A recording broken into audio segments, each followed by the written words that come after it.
Welcome in to the Glenn Clark radio program, GCR, for a Monday,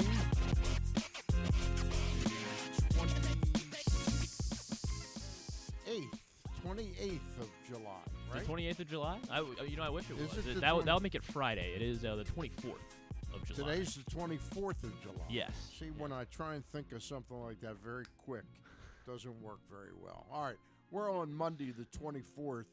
This is the dulcet tones of one Stan the Fan, along with Griffin Bass, board op, producer extraordinaire, and Grant DeVivo, our Stevenson University intern, baseball aficionado. Good morning. Good morning, guys. Can't see Grant, but yes, Grant is here. Yeah, Grant is in the house. Orioles have a nice little trip to Tampa Bay. They win 3 out of 4. Kind of grasp first place, wrestle it away from Tampa. It was sort of some hand-to-hand combat in this series down in Tampa, but the Orioles come away with 3 victories out of 4, and they now have basically a 2-game lead over the Tampa Bay Rays. I think Toronto is still third, but they did not have a good week. They finished 2-4 this week. And the Boston Red Sox, I believe, were 3-3 this week. They are fourth, and the New York Yankees, I think, are in last place. Is that right, Grant? I believe they are. Yeah, They are. They're tied for last. Luckily, Tied, yeah. by the skinny skin of their chin, they had the Kansas City Royals on their schedule for 3 at a perfect time where they looked. After being swept by the Angels, losing a series in Colorado, just an awful week last week for the Yankees until they met Kansas City for 3 games, and they did what everybody does to Kansas City, beat the crap out of them. So the Yankees barely in last place, just behind the Boston Red Sox. Welcome in. It is the Glenn Clark radio program. The week of July 24th. I was kidding about that. I, of course, knew it was the 24th and not the 28th. I wasn't sure if you just thought it was Friday. Which, No. But I will be here Friday. Okay, on the 28th. Good. I will also be here on Tuesday. That's tomorrow, the 25th. And my buddy Bruce Posner and I are driving up to Philly tomorrow for the Orioles-Phillies game Tuesday night in Philadelphia. Oh, nice. All right. Nice. I will be here, as I said, today, tomorrow, Tuesday, and Friday. Ken Zales will fill in on Thursday and Friday, so let's get cracking. The Orioles, winners of 3 out of 4. Let's tell you what we've got for you on the show this morning. Drew Forrester from Drew's Morning Dish will join us. I haven't talked to Drew in probably 4 to 6 months. Drew's going to come in and not come in physically. He's going to be on the phone with us, and he'll be talking to us, recapping the British Open, and I'm sure we'll get a little Oriole talk and maybe a little women's soccer World Cup. Yes, World Cup. What's that? Yeah, World Cup. Yeah, Did you watch the Jamaica-France game last night? Oh, the Jamaica-France game, I did not check that one out, but I did see the U.S. That was like watching paint dry. It really was. It was. I'm trying to get on board with watching women's soccer, but give me a little bit more excitement than that game had. There didn't seem to be one time in that game. The closest anyone came to scoring a goal, Jamaica, late in the game, hit the crossbar with a shot, but it wasn't firm enough to scoot in there. Drew Forrester joins us at 10:15. To break down the win of one Brian Harman in the Open, which used to be called the British Open. It's now just simply called the Open. Right. Why'd they do that? That's a good question. I can try to find out for you real quick, Yeah. Stan. I don't remember a good enough reason to start referring to it. It'd be like if the Australian Open in tennis, they just start calling it the Open. I mean, what is something against Britain? It's because it's open to all, apparently. It's not just the British Open. It is open to everyone, and by that they mean professional golfers and amateur golfers. Yeah, but that's then kind that's of taking assumed in, you know. I mean, they have I'm with you. That's kind of assumed. I mean, it sort of designated the geographic position of the tournament, not whether it was open to all or closed to some. I never once thought that was the British closed. The British closed, Anyway, Lee Lowenfish, former professor of mine at UMBC, back in the early 70s. Lee has been an author of many, many books on baseball, and he's got a good one out now. It's called Baseball's Endangered Species Inside the Craft of Scouting by Those Who Lived It. It's a Nebraska Press book. I mean, this is a thick book. This is about 500 and some pages, so be prepared to dig in on that. Lee's a really good writer and writes an interesting book about the craft of scouting and how it's moved away from sort of old-time baseball judgments to much more analytically based judgments. So we'll talk to him. Scott Lauber of the Philadelphia Inquirer. He covers the Philadelphia Phillies. He'll help us preview the series the Orioles have. 3 games up in Philadelphia. Those game times, by the way, in Philly, a little bit different. 6:40 Monday and Tuesday, tonight and tomorrow. Then, for some reason on Wednesday, they didn't go to a day game like a 1:15 or 2 o'clock or whatever. They have a 6 o'clock game. I don't quite understand the movement, the 40-minute movement there. How do you feel about that? Do you like having the earlier start times for these games? I like having the earlier start time if they want to have an earlier start time. 40 minutes doesn't do anything for you. It doesn't make much sense to me. Actually seems like it's more complicated to get there on time. Right, that's fair. That's fair. I feel like that's a good point. I feel like they were trying to make it more, I guess, family friendly. If you more, it encourages families with children to come out to the game more, so that way, you're not leaving the city at 10 p.m. at night. It's closer to 9 o'clock. All right. I don't know if that's I don't know if that's the only reason. There's got to be more to it. But these teams, they got more resources than us. Baseball, I think baseball clearly has moved to a much more convenient schedule for teams that are leaving a city. In the third game of the series, they're doing a lot more Wednesday and Thursday afternoon games, which means if you're a fantasy baseball player, you got to really pay attention, because make sure you get your moves in before the game's locked. Your moves in. Are there any day games today? Actually, yeah, there is one, I believe, on the docket for today. Who plays today?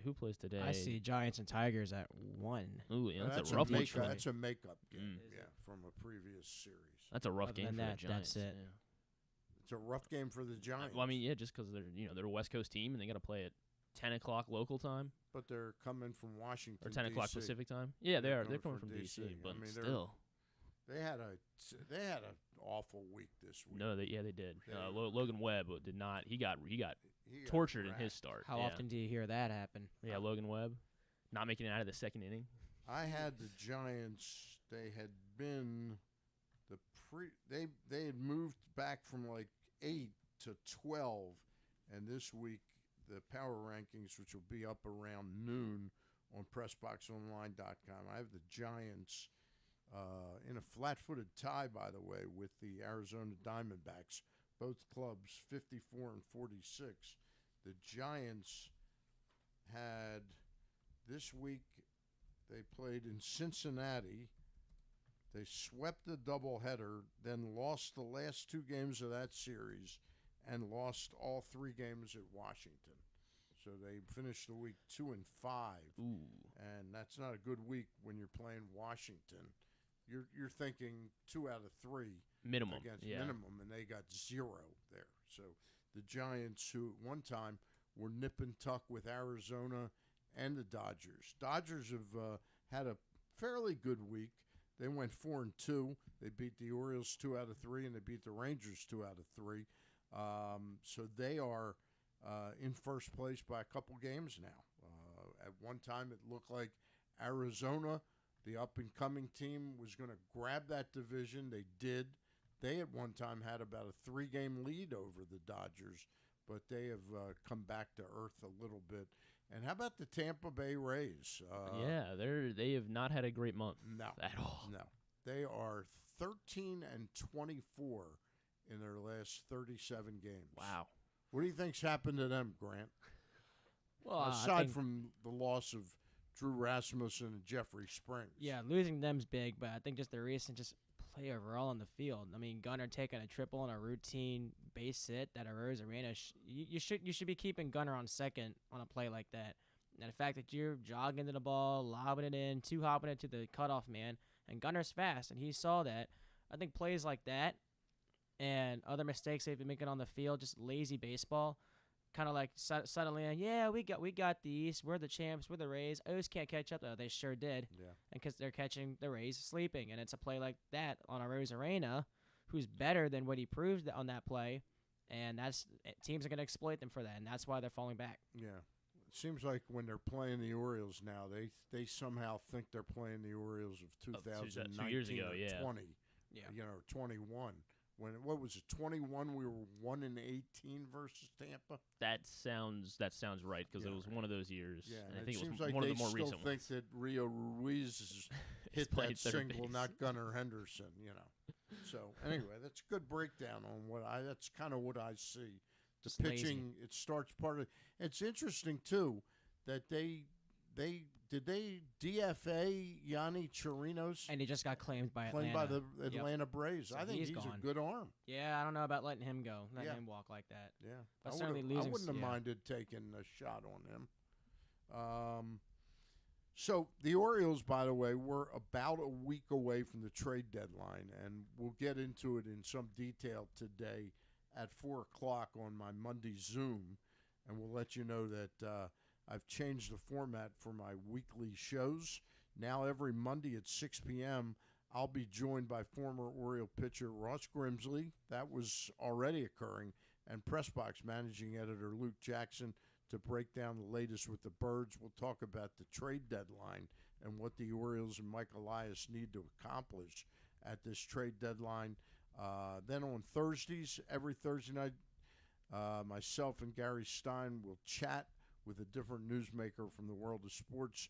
This past Thursday, and it's still up on the website, this week they chatted with Superbook oddsmaker John Murray. You can watch the shows live at facebook.com/pressbox or find them the next day at pressboxonline.com/video and youtube.com/pressboxonline. So join Stan, Ross, and Luke this and every Monday at 4 o'clock. We'll be on tonight. This Thursday, Gary Stein and I at 7 o'clock, we will be having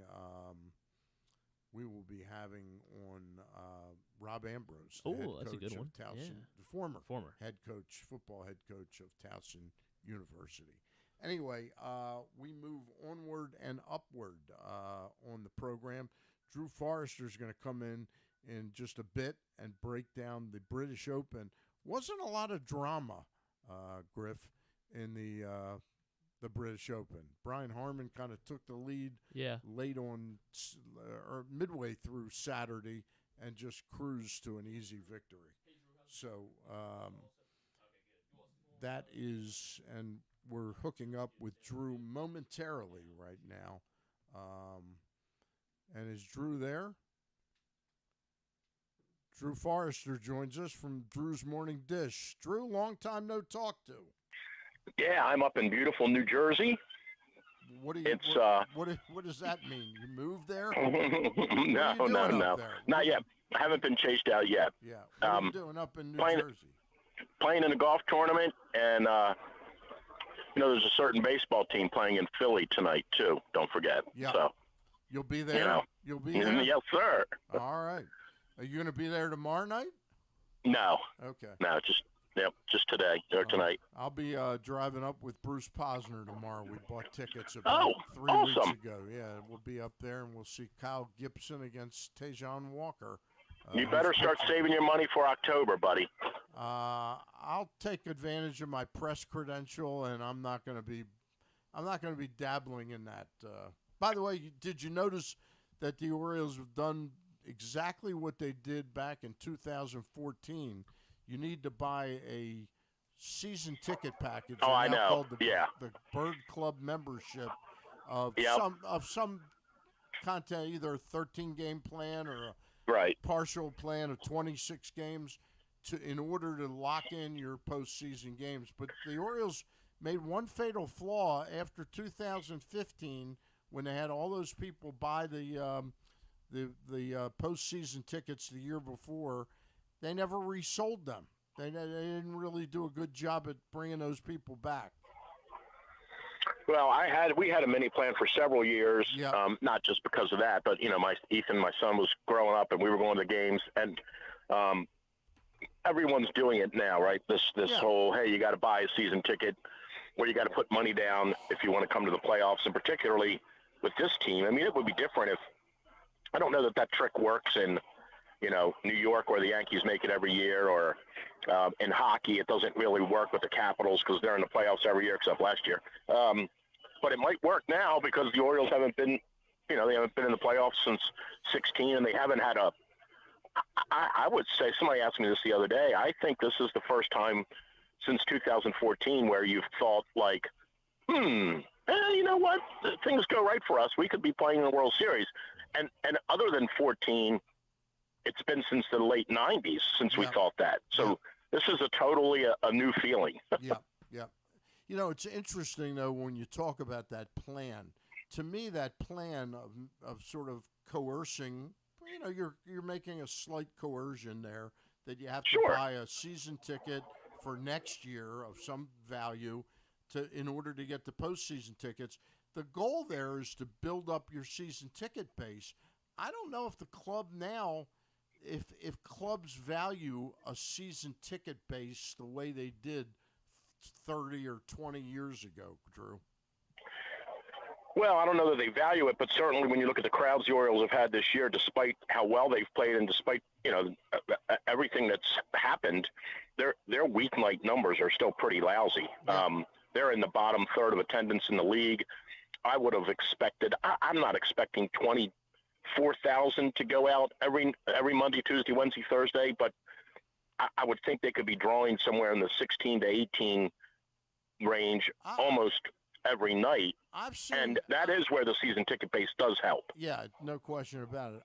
Before we get into the golf, and I do want to talk to you about that, but I've seen an uptick in the Monday through Thursday nights. Oh, there's no doubt. There's more, for sure, right. But I have to be honest, I was shocked that all we drew to the Dodgers 3-game series was 22 a night. That's not getting good fan participation in this thing. Right. I mean, especially when they only come here, once every 6 years or something like that, right? So it leads me to believe, it's interesting. Did you watch some of the games in Tampa, Drew? I'm sure you did, right? I watched a few of them. There were a lot of. I did not. I listened yesterday on the ride up to New Jersey.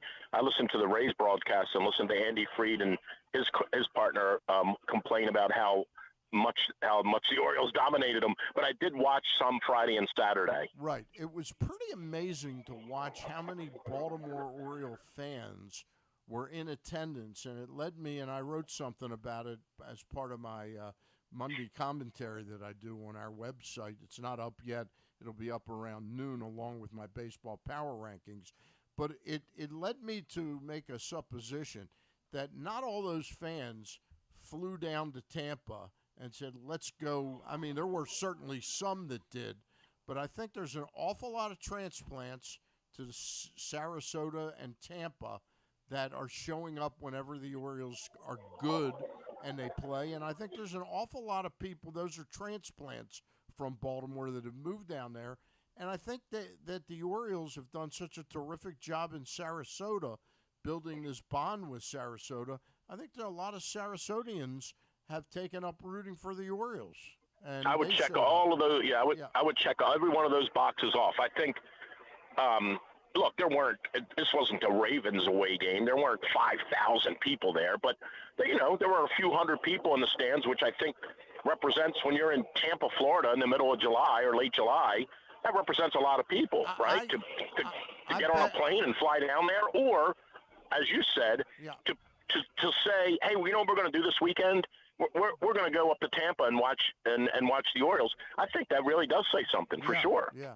I disagree with you, though. I thought it was more than a couple hundred. I thought there was a couple thousand in the stands. I mean, maybe. When the TV scanned, it really looked like the Yankees taking over Camden Yards for years. It was a sight to see. Those were the days, right? Hey, let's turn to this British, actually, the Open. Now, it's okay. I still call it the British Open. Can you do a good job? Griffin kind of gave me the brief explanation that it's open to all golfers. Why did they change the name? Well, it's sort of always been the Open Championship, but they've now demanded that everyone call it the Open Championship. Like it United, in America, Jim McKay and Jack Whitaker, they used to refer to it all the time as the British Open back when it was on ABC. Right. And at some point, the people at the RNA and the folks that run the tournament are like, you can't call it that any longer. And you have to call it the Open Championship. It's just them trying to make it out to be bigger than the U.S. Open. Yeah. That's really all it is. Okay. All right. That's all it is. Tell us a little bit about the winner of this tournament. I'm not that familiar with him. Had he won before on the tournament? So Brian Harman has a pretty interesting career. He was the best junior golfer in the country in the early 2000s. He was ranked number one in the world as a junior. Sorry about the noise in the background. He was ranked number one as a junior. He won, ironically, down in D.C. at Columbia Country Club. He won the United States Junior, which Tiger won that 3 times, which is never been done again. But Brian Harman won the U.S. Junior.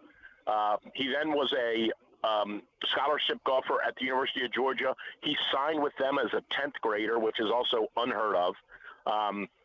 Was one of the best college players in the country. Didn't win as much in college as I think a lot of people thought he would, but he was a tremendous college player. Came out on tour, made a really nice living right away, stacked up a bunch of top 10s, didn't win for 6 years, finally broke through and won. Won again a couple of years later, and then that's it.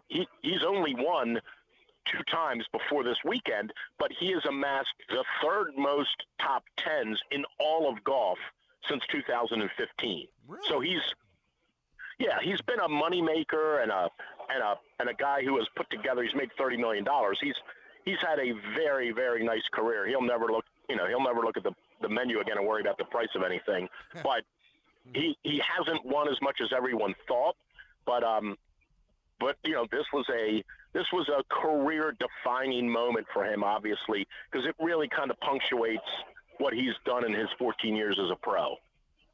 Interesting. It was not a fluke. It was not a fluke. I guess I'll sum it up by saying, when Ben Curtis won in 2003 out of nowhere, that was a fluke. He hadn't really done anything in his career. When Sean McKeel won the PGA, that was kind of a fluke. He had never done anything. Brian Harman's had a very, very good career. He's just never won anything of note until yesterday. But this was not a fluke. Is his game well suited to the Open, the European links type golf? A little bit. That's a good question. It is a little bit horses for courses. He hits it dead straight off the tee. He does not hit it a long way, but at this venue yesterday, length off the tee didn't really matter all that much. Right. It's position. It's position. Right. They're not nearly as obsessed over there with length off the tee as we are here. So when we try to make a golf course more difficult in the U.S., we just build more tee boxes 30 yards back or 40 yards back. Over there, they just grow the rough higher, make the greens a little slower, and occasionally they'll pinch they'll do some work on the bunkering to make the bunkers more in play. They're not nearly as overwhelmed with how far people hit it as we are, and that did fit well with him. He is one of the best putters in golf, and that also helped him. The greens over there are kind of flat. They're not as undulated as ours are. They're not nearly as quick. A lot of the players were complaining because the green speeds were down. So he was a good fit for what that golf course offered, and the fact that it rained made it a little softer. so there were a lot of things that helped him for sure. But by far, he played the best golf of anybody. What's next in golf right now? Is there one more of the classic tournaments? No. So they got a couple weeks where they're just playing a regular events to finish up the season, and then they have the FedEx Cup playoffs, which the top 70 guys on the points list get to play an event. Then the guys that are 51 to 70 go away, and they play another one with the top 50.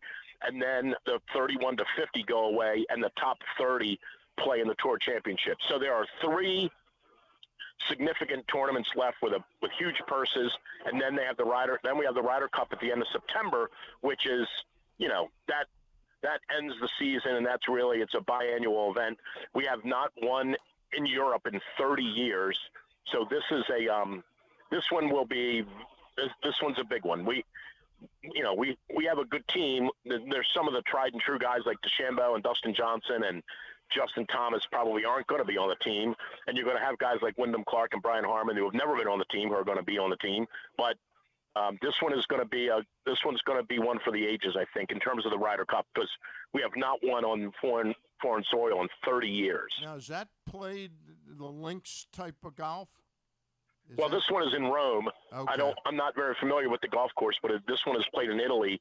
Every other year it switches. So, in 2 years it'll be back in the U.S., but this year it is in Rome. It's the first time I ever remember it being in Italy. Are you taking a tour as Drew's? I am not, unfortunately. Not.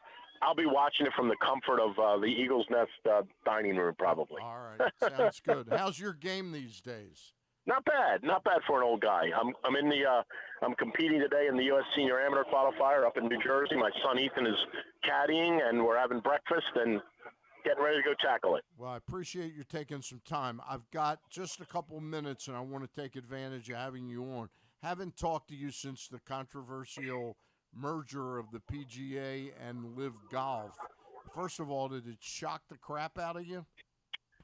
Yeah, I think it's a good word. It definitely shocked me. I did not see it coming. I think now that the dust has settled on it, and it's still a long way away, but now that the dust has settled on it, it's pretty obvious what precipitated the whole thing. Both parties were trying to get out of the lawsuits that they had thrown at each other. Mm-hmm. The PGA Tour did not have the money. They don't have $200 million to just throw at a bunch of attorneys to get themselves a win in court. They would have likely won. The Live people are 0-3 in court thus far. The PGA Tour would have won in court, but it would have soaked them for $200 million probably, and they just don't have it. And the Saudis have it, but they even eventually realize, like, we're just giving the money away, and we're going to lose. Right. So, I was surprised. I think it's still a long, long way from being a done deal. I think it was announced prematurely. I don't even think it was announced prematurely. They've both sort of said it was announced prematurely. Right. They don't have any of the fine print figured out. They just had to go testify before the Department of Justice for some antitrust violations. The most interesting thing of all was Liv filed a bunch of lawsuits against the PGA Tour claiming that they were building monopoly, and then they went and 8 months later turned around and said, why don't we join up with you and become a monopoly? Right. So that's kind of where they got in the hot water. Yeah. So that once the Department of Justice got involved, now they're really under the gun legally, and I think it's a long way from being finished. All right. Well, we'll follow that story and continue to talk with you about it. Drew, before I let you go, are you paying any attention to the Women's World Cup?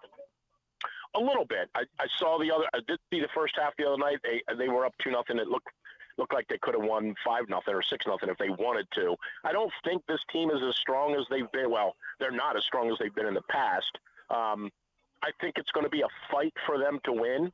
I don't think this is nearly the done deal that it was the last time they won, or any of the previous times when they've clearly been the best team. I think they're in for a fight in this one. They're older. Their best players are mostly older. The rest of the world has kind of caught up to us a little bit, it looks like to me. So I am following it. I think they're in for a tough one on Wednesday against the Dutch. I think that one's going to be a very difficult match for them. All right. Drew Forrester, drewsmorningdish.com. He writes every day of the week. He's got something up there fresh and delicious for sports fans out there. Enjoy the day out there with your son, Ethan, and we'll talk soon, Drew. Appreciate you. See you, Stan. All right, buddy. All right.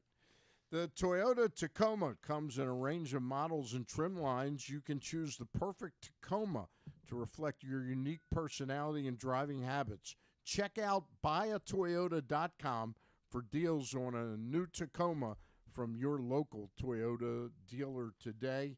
And go to PressBoxOnline.com/offers now and get $150 in bonus bets from DraftKings after placing your first $5 bet.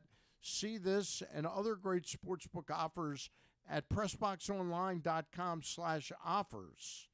And we'll be right back with more of Glenn Clark Radio Show for a Monday, July the 24th, right after this. Catch that festival feeling in Charm City. Everywhere you go, you'll find exciting entertainment, delicious eats, and endless summertime fun. Cheer on the O's at Camden Yards, pick crabs by the waterfront, beat the heat inside a world-class museum, and make memories that will last a lifetime. Go to Baltimore.org for more information and to plan your visit. I'm Michael Jangrandi, president of A.J. Michaels, your carrier energy expert for 44 years. Save money, energy, and make your home more comfortable and virus-free. Find us at ajmichaels.com. That's ajmichaels.com. Your summer destination is closer than you think at Live Casino and Hotel Maryland. With an expansive gaming floor and incredible dining options ready for you to explore, your adventure awaits. Dine at the new Coho Korean Barbecue House coming in July or on the patio at the Prime Rib. Enjoy the summertime breeze at Orchid Smoking Patio. Limited time packages starting at $229. What are you waiting for? Book now. At Arundel Mills, must be 21. Please play responsibly. For help, visit mdgamblinghelp.org or call 1-800-GAMBLER. All electronic tolling is here to stay in Maryland, and DriveEasyMD.com helps you cruise a little easier. We're Maryland's tolling resource, home to EasyPass, pay-by-plate, and video tolling. It's never been easier to pay your way. DriveEasyMD.com will keep you moving. The Orioles are off and running, out to prove that last season wasn't a fluke, and they are one of the best teams in baseball. Hi, I'm Paul Valley, host of the Bat Around for PressBox. Tune in every Saturday from 10 a.m. to noon as Zach Goodman and I break down every Adley bomb, every Tony Tater, and every save from the mountain. Like a warm hug from Rutschman, the Bat Around has you covered with all things Orioles as we embark on what's sure to be a magical summer in Birdland. So tune in every Saturday for the best in Orioles coverage right here on the Bat Around. Another exciting weekend of affordable family fun at Prince George's Stadium with the Bowie Bay Sox. One of the most special nights of the season on Friday the 4th, Navy Night. Come celebrate the newest plebe class. Back-to-back fireworks carry on to Saturday with our pregame Touch a Truck event. And it's the last of our big hitter bobbleheads. Colton Cowser on Sunday for the first 750 fans. Get your tickets now by calling 301-805-6000 or anytime online at baysox.com. The Bowie Bay Sox. Let us be your 9-inning vacation. Whether your focus is luxury and comfort, convenience and technologically advanced connectivity, or sporty performance and aggressive styling, we've got the perfect Highlander for you. Check out buyatoyota.com for deals on new Highlanders from your local Toyota dealer today. Costas Inn has been serving up delicious steamed crabs for over 50 years. Lately, the crabs you want to eat when the weather warms up have gotten harder and harder to get. So get your crab eating game plan in place. Make sure to stick this number on your fridge, 410-477-1975. Call ahead and reserve the size crabs you want. You may be able to walk in, but you may also be disappointed at the size or maybe even get shut out altogether. So call ahead, have a plan, and then arrive on your crab eating vacation. Costas also has delicious crab soup and crab cakes. The Costas Inn at 4100 North Point Boulevard. For more than 50 years, they've been satisfying crab lovers in and around Baltimore. That first sip. That first bite. Start your day off right with a delicious breakfast at Royal Farms. Choose from a fantastic selection of fresh Royal Farms breakfast sandwiches and top it off with a rich hot cup of the freshest coffee in the world. At Royal Farms, breakfast is available day and night. It's the freshest breakfast in the world. Real fresh, real fast. Royal Farms. If you need more of Glenn, you can also hear him every Sunday with Rita on 105.7 The Fan. But also, if you need more of Glenn, what's wrong with you? We are back. I don't get the humor in that ad at all. Why? If you need more Glenn? Yeah. What's wroong with you anyway? Yeah. Well, was that Paul too? That was Paul Valley. Paul Valley's been doing a great job of doing all of our rejoiners for about a year now. Yeah.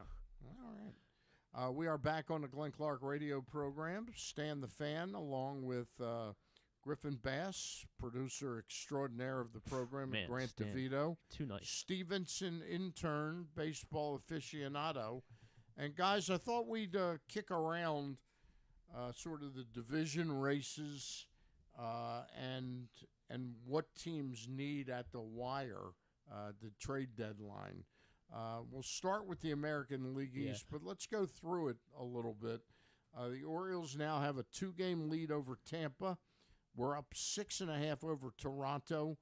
Boston is 8.5 back, and the Yankees are 8.5 back. So the Yankees and Boston are tied for last place. Are all 5 of these teams still in the race? Yeah. I mean, it's very clear that they are. I mean, it's kind of I mean, obviously you never feel bad for the Red Sox or the Yankees, but it's like they would be in first place in the American League Central, and it makes it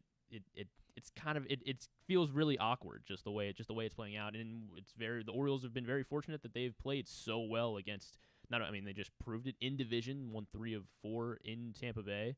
And out of the division, they're winning all the games that they need to. They've obviously, fans are gonna, complain about those losses that they have on the margins. But they, for the large part, all season, they have done very well in one-run games. They've done very well against the teams that they're supposed to beat, sweeping the Royals. I guess that was over a month ago now. But aside from the one game against the Dodgers, they hung on tight against them too. Mm-hmm. The Monday game was a 2-run deficit. That was the gut-wrenching game. That's the game Baker gave up the grand slam home run. Right down the middle. Are you guys convinced you like the way that they're using Grayson Rodriguez? Is that the best use of his talents right now in a starting rotation role on a team that is devoid of an ace, but he doesn't look the part of an ace? An ace is a guy that goes 6 2/3 to 8 innings. He's a guy who struggles to get past 5 innings. Your thoughts? Grant? All right, I'll go first. So on this team, I think they are using him the way that they have to. As good as the starting pitching has been in the month of July, I guess Tyler Wells still only let up 3 runs on 1 hit yesterday.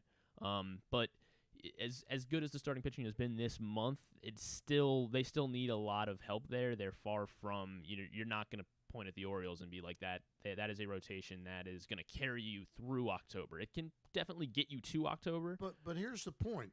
We'd agree that Grayson Rodriguez, as talented as he is, I think it's a two-folded question, I think it's clearly got some subcontext to it, because the issue is who picks up for him in the 6th inning that you're confident that against the good teams is going to get you to, let's just say for the sake of argument, every time Grayson starts, you're going to use Cano for an inning and Bautista for an inning. That's 2 of the innings. Who do you trust? And couldn't Cole Irvin do what Grayson does for 4 to 5 innings? Then you'd have Grayson come in to take you the 6th and the 7th innings and dominate. I mean, I invert that game that Grayson started on Saturday, and I'm going, Cole Irvin could have pitched 4 good innings, and then he could have come in, Grayson, now throwing 100. Those guys aren't ready for it for 2 innings. No. Yeah. That would, in a perfect world, that does seem like a really, really effective strategy for the Orioles to employ. But the problem is, what we saw yesterday, Tyler Wells he's already hit his career high mark in innings pitched. But I was just purely talking about using. This is my point about it being. Here's the other point. Grayson Rodriguez, if he's a starter, he's going to start once every 5 days. He's going to impact a game 3 times in 2 weeks. The way I'm suggesting using him, he could clearly be that guy when Cole Irvin pitches that would be like sort of his caddy to pitch two to 2 2/3 innings in the middle to the late innings. And he can do that twice a week when somebody else. I don't think they're using him in the most strategically favorable way. Grant, do you have a feeling on that? You seem to agree with me. I mean, it's a tough call. I mean, I really do want to see Grayson. You're right. He doesn't have ace stuff right now. If he's not getting past 5 innings without I don't staying think efficient, it's an issue of stuff. I think it's an issue of development. Yeah. He spent the first 2 years of his career pitching 3 innings every start. That's okay. What the problem is. Now, what complicated it was, in fairness to Dan Duquette and to Mike Elias, who ultimately took over, they couldn't have planned and said, well, if we do that, then when we want to start using them deeper in games, we're going to have a pandemic. Yeah. And then, then the following time that we're going to use him and build him up, he's going to tear his lat muscle. He's got a lat strain. And so there's some extenuating circumstances, but he seems genuinely physically and mentally fatigued when he gets into 6th inning games. Yeah, I do start to see that, and I've been watching his starts. I've been following Grayson for a long time now. I've seen. You're right. I've seen that, and that's a red flag. That's an alarm. You want to. All these years, we've been really hyping him to be our next ace, but the developmental process, right? You can't forecast the pandemic. You can't forecast a lat strain, which really killed his chances of being promoted. He would have been promoted last year without that lat strain. And he was finally pitching at AAA. He was going 6th innings. He was going deep into games. Yeah. And now, because of all that's happened, I guess our thought process is, what if he gets hurt again?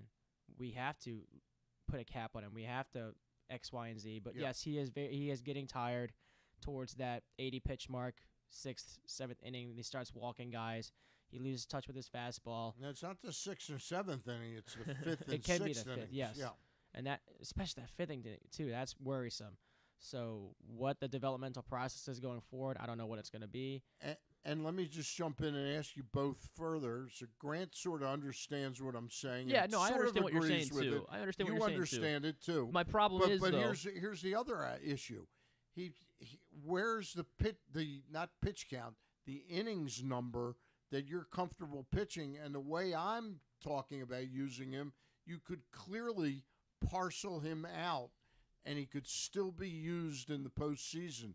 The way they're using him now, they're going to try and get 160 or 170 innings out of him. Which is unrealistic. Right, now. Yeah, that is very unrealistic. But this is kind of the problem that they're faced with right now. Tyler Wells has hit his limit, and that's what I mean when I think the Orioles are using him in the way that they need that they need the most help right now. He is a starting pitcher. He's a capable enough starting pitcher that they need to use his innings right now in the starting rotation and try to help them out every 5th day, because I'm not sure what they're going to do with Tyler Wells, but Tyler Wells, he hasn't been as sharp as he was earlier in the season, and I think it's because relief. Right. Well, maybe we'll see. We'll see what happens. Whether I don't know if they want to throw him on the IL for a week. What if they did something strategically and said the 2 guys we don't trust to go deep in games are Cole Irvin and Tyler Wells right now. Yeah. Okay. Yeah. And my God, let's alter the rotation to have them split apart a couple days, and have Grayson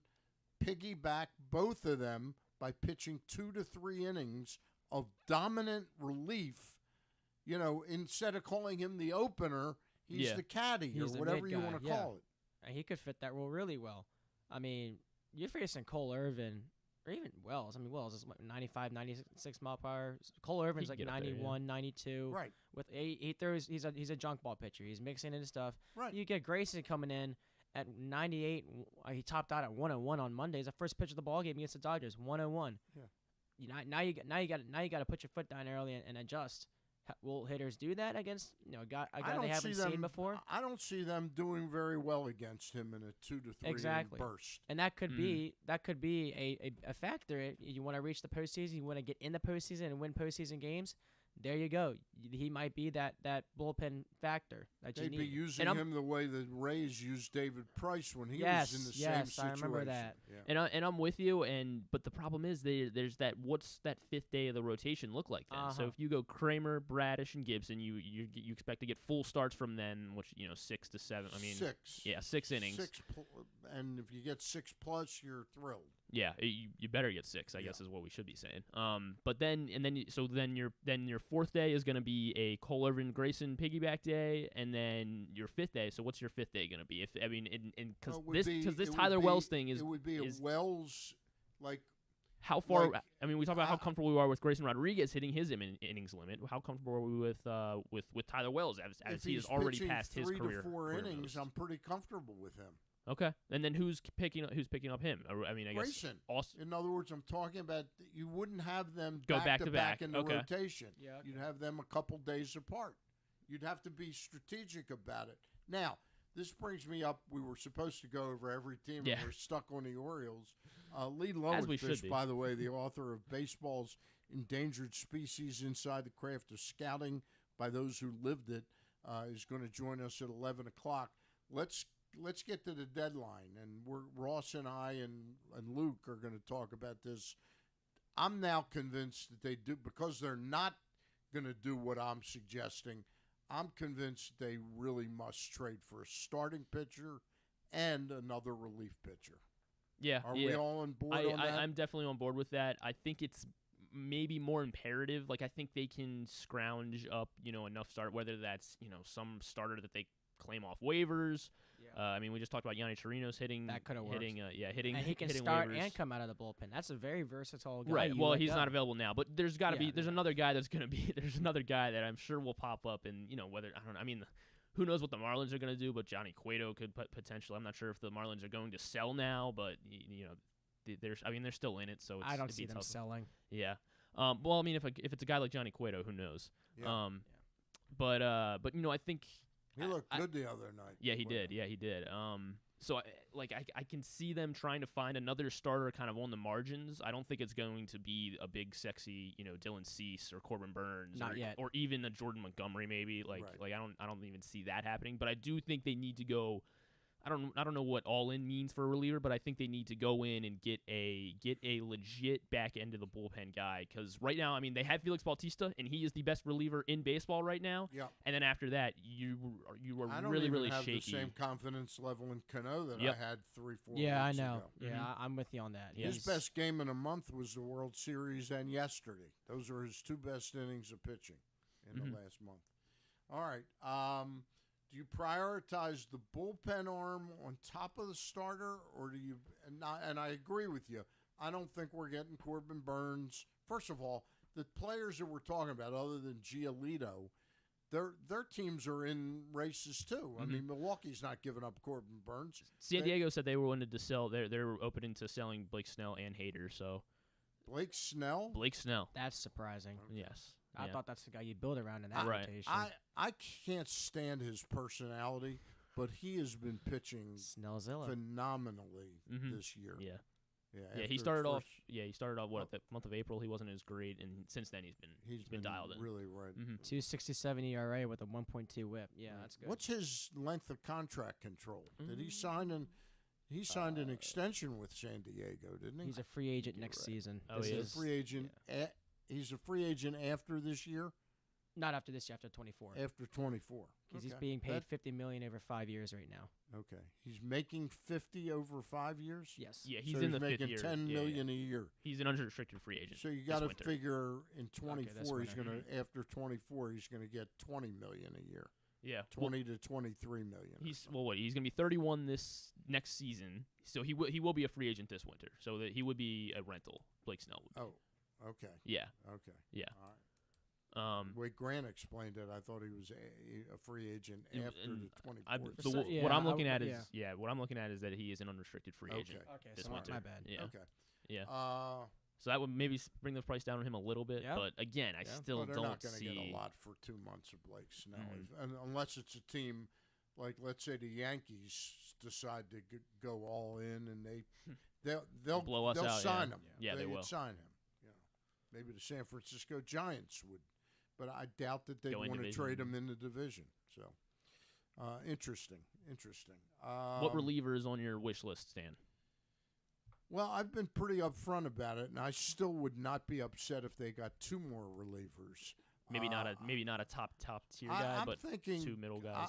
Scott Barlow is somebody I'd be very interested in, and the other guy, I'm telling you, is just as obscure as Shintaro Fujinami is Carlos Hernandez. And I can't find the piece that they just did like 4 days ago, right before we acquired Fujinami. MLB Trade Rumors had a deep dive into him. I love that website. Yeah, that piece on him was great, and I can't find it now.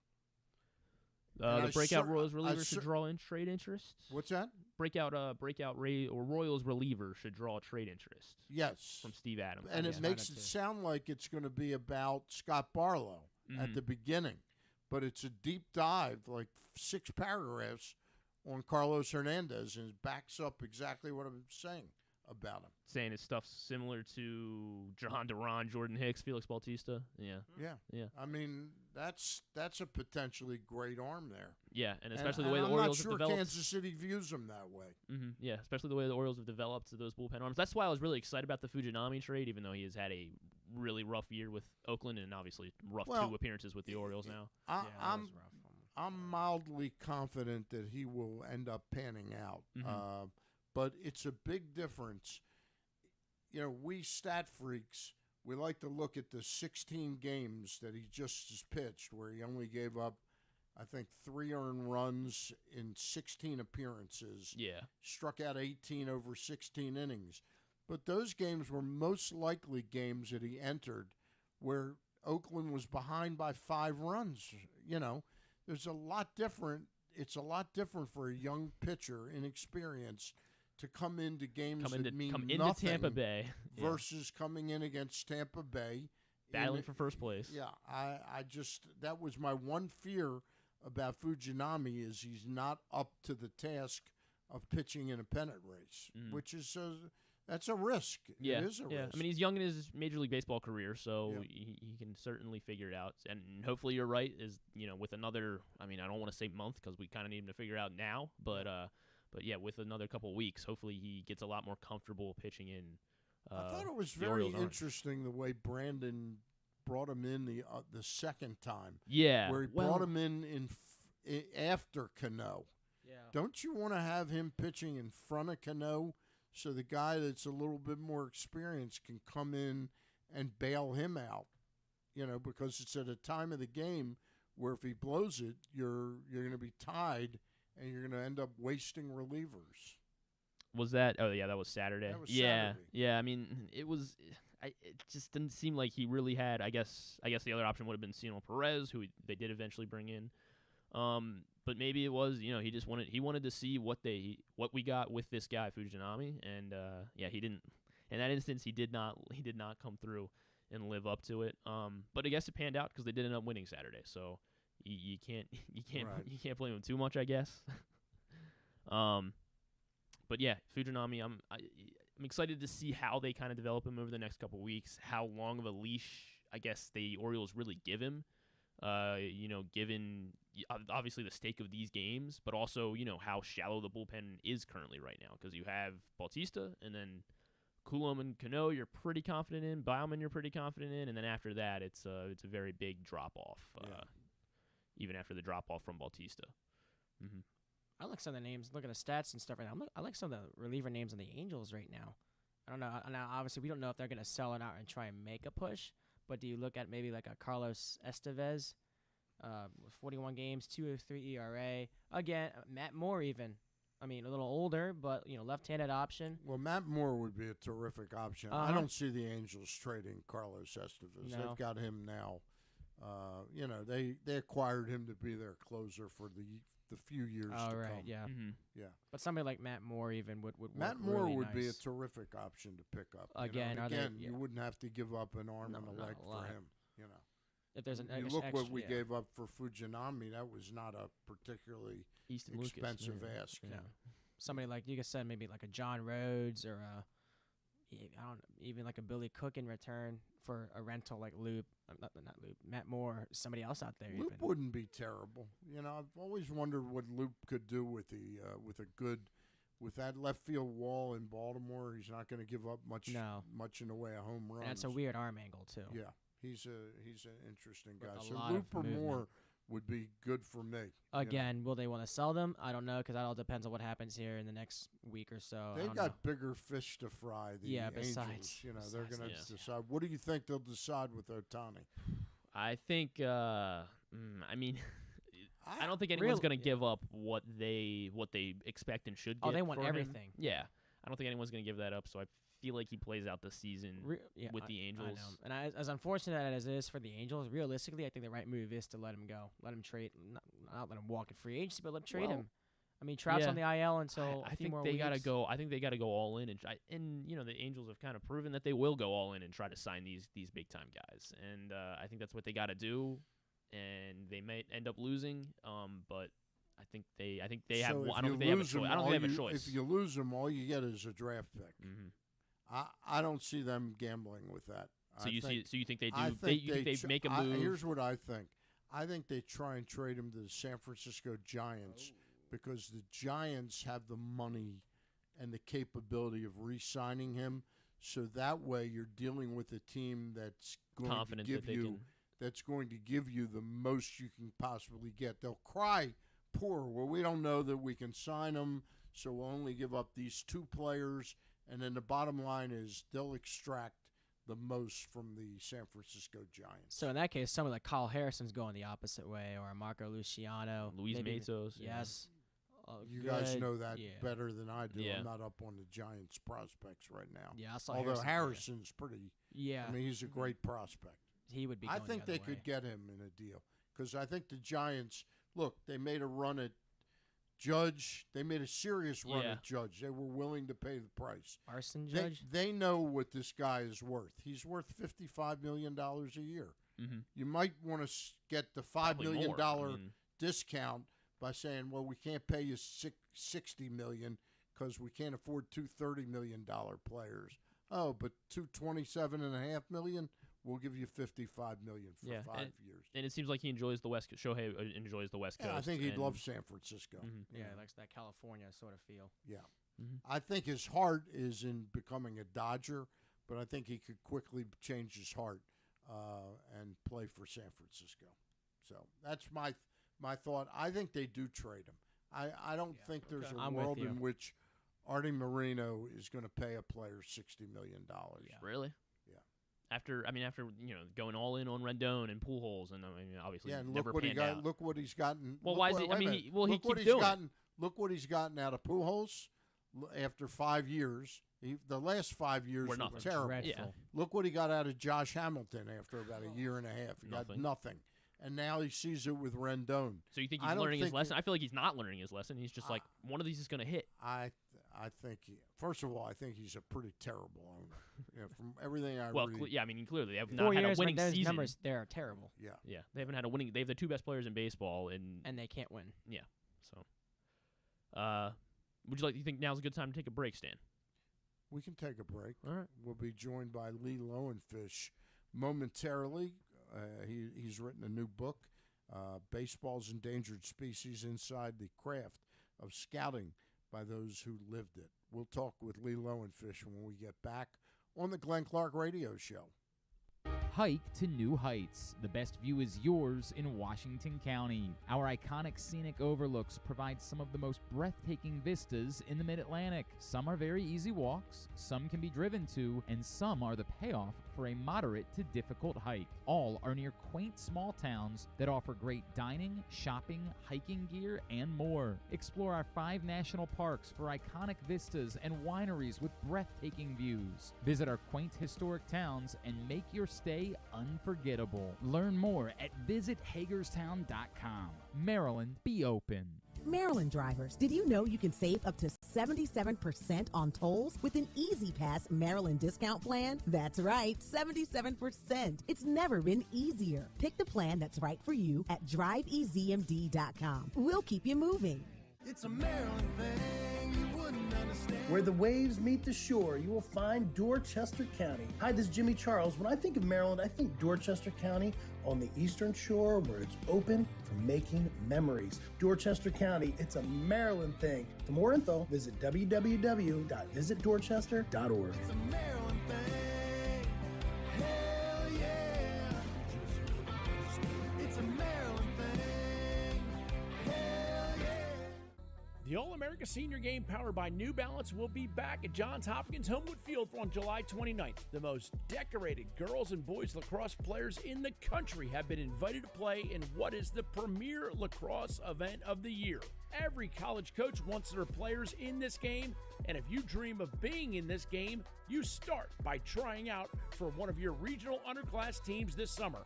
The best against the best. Get your tickets now at allamericalacrosse.com.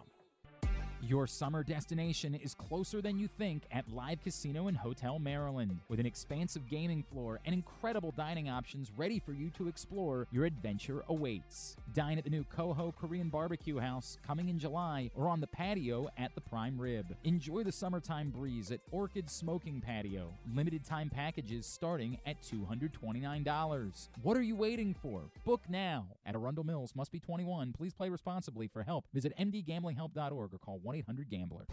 Costas Inn has been serving up delicious steamed crabs for over 50 years. Lately, the crabs you want to eat when the weather warms up have gotten harder and harder to get. So get your crab-eating game plan in place. Make sure to stick this number on your fridge, 410-477-1975. Call ahead and reserve the size crabs you want. You may be able to walk in, but you may also be disappointed at the size or maybe even get shut out altogether. So call ahead, have a plan, and then arrive on your crab-eating vacation. Costas also has delicious crab soup and crab cakes. The Costas Inn at 4100 North Point Boulevard. For more than 50 years, they've been satisfying crab lovers in and around Baltimore. Make the most out of every day in your Toyota RAV4. Available in hybrid or gas-only models. A RAV4 can get you where you want to go in style. Check out buyatoyota.com for deals on new RAV4s from your local Toyota dealer today. Check out PressBoxOnline.com every day to find daily winners and betting advice from Jeremy Kahn. And if you want some advice about life decisions that you probably shouldn't make, here's Glenn Clark. All right, thanks, Lee. Putting you through the stand now. And we're back on the Glenn Clark Radio Show. Stan the Fan Charles, along with Griffin Bass and Grant DeVivo. I remembered that. DeVivo. DeVivo. There DeVivo. There it is. No relation to Danny DeVito. I always tell people if they want to remember my last name, just think of it as Danny DeVito, but you just take that T out for a V. Okay, so. but it's DeVivo. Yes. See, I wrote it down as DeVito. Stan, come on. D-E-V-I-D-O. All right. Now I got it right. Maybe that's your nickname, finally. We finally got our nickname for Grant. All right. You're listening to Glenn Clark Radio program, and we'll let you know real quick that PressBox is offering new sports bettors the best sign-up bonuses and promos from 7 legal online sports books. Go to PressBoxOnline.com/offers now and get offers like $150 in bonus bets from DraftKings after placing. Jeez whiz. This phone. Let me start that again. Doesn't everyone know that you're on air right now, Stan? It's my phone. It's me. Go to PressBoxOnline.com/offers now and get offers like $150 in bonus bets from DraftKings after placing your first $10 bet, or up to $1,250 in bonus bets from Caesars.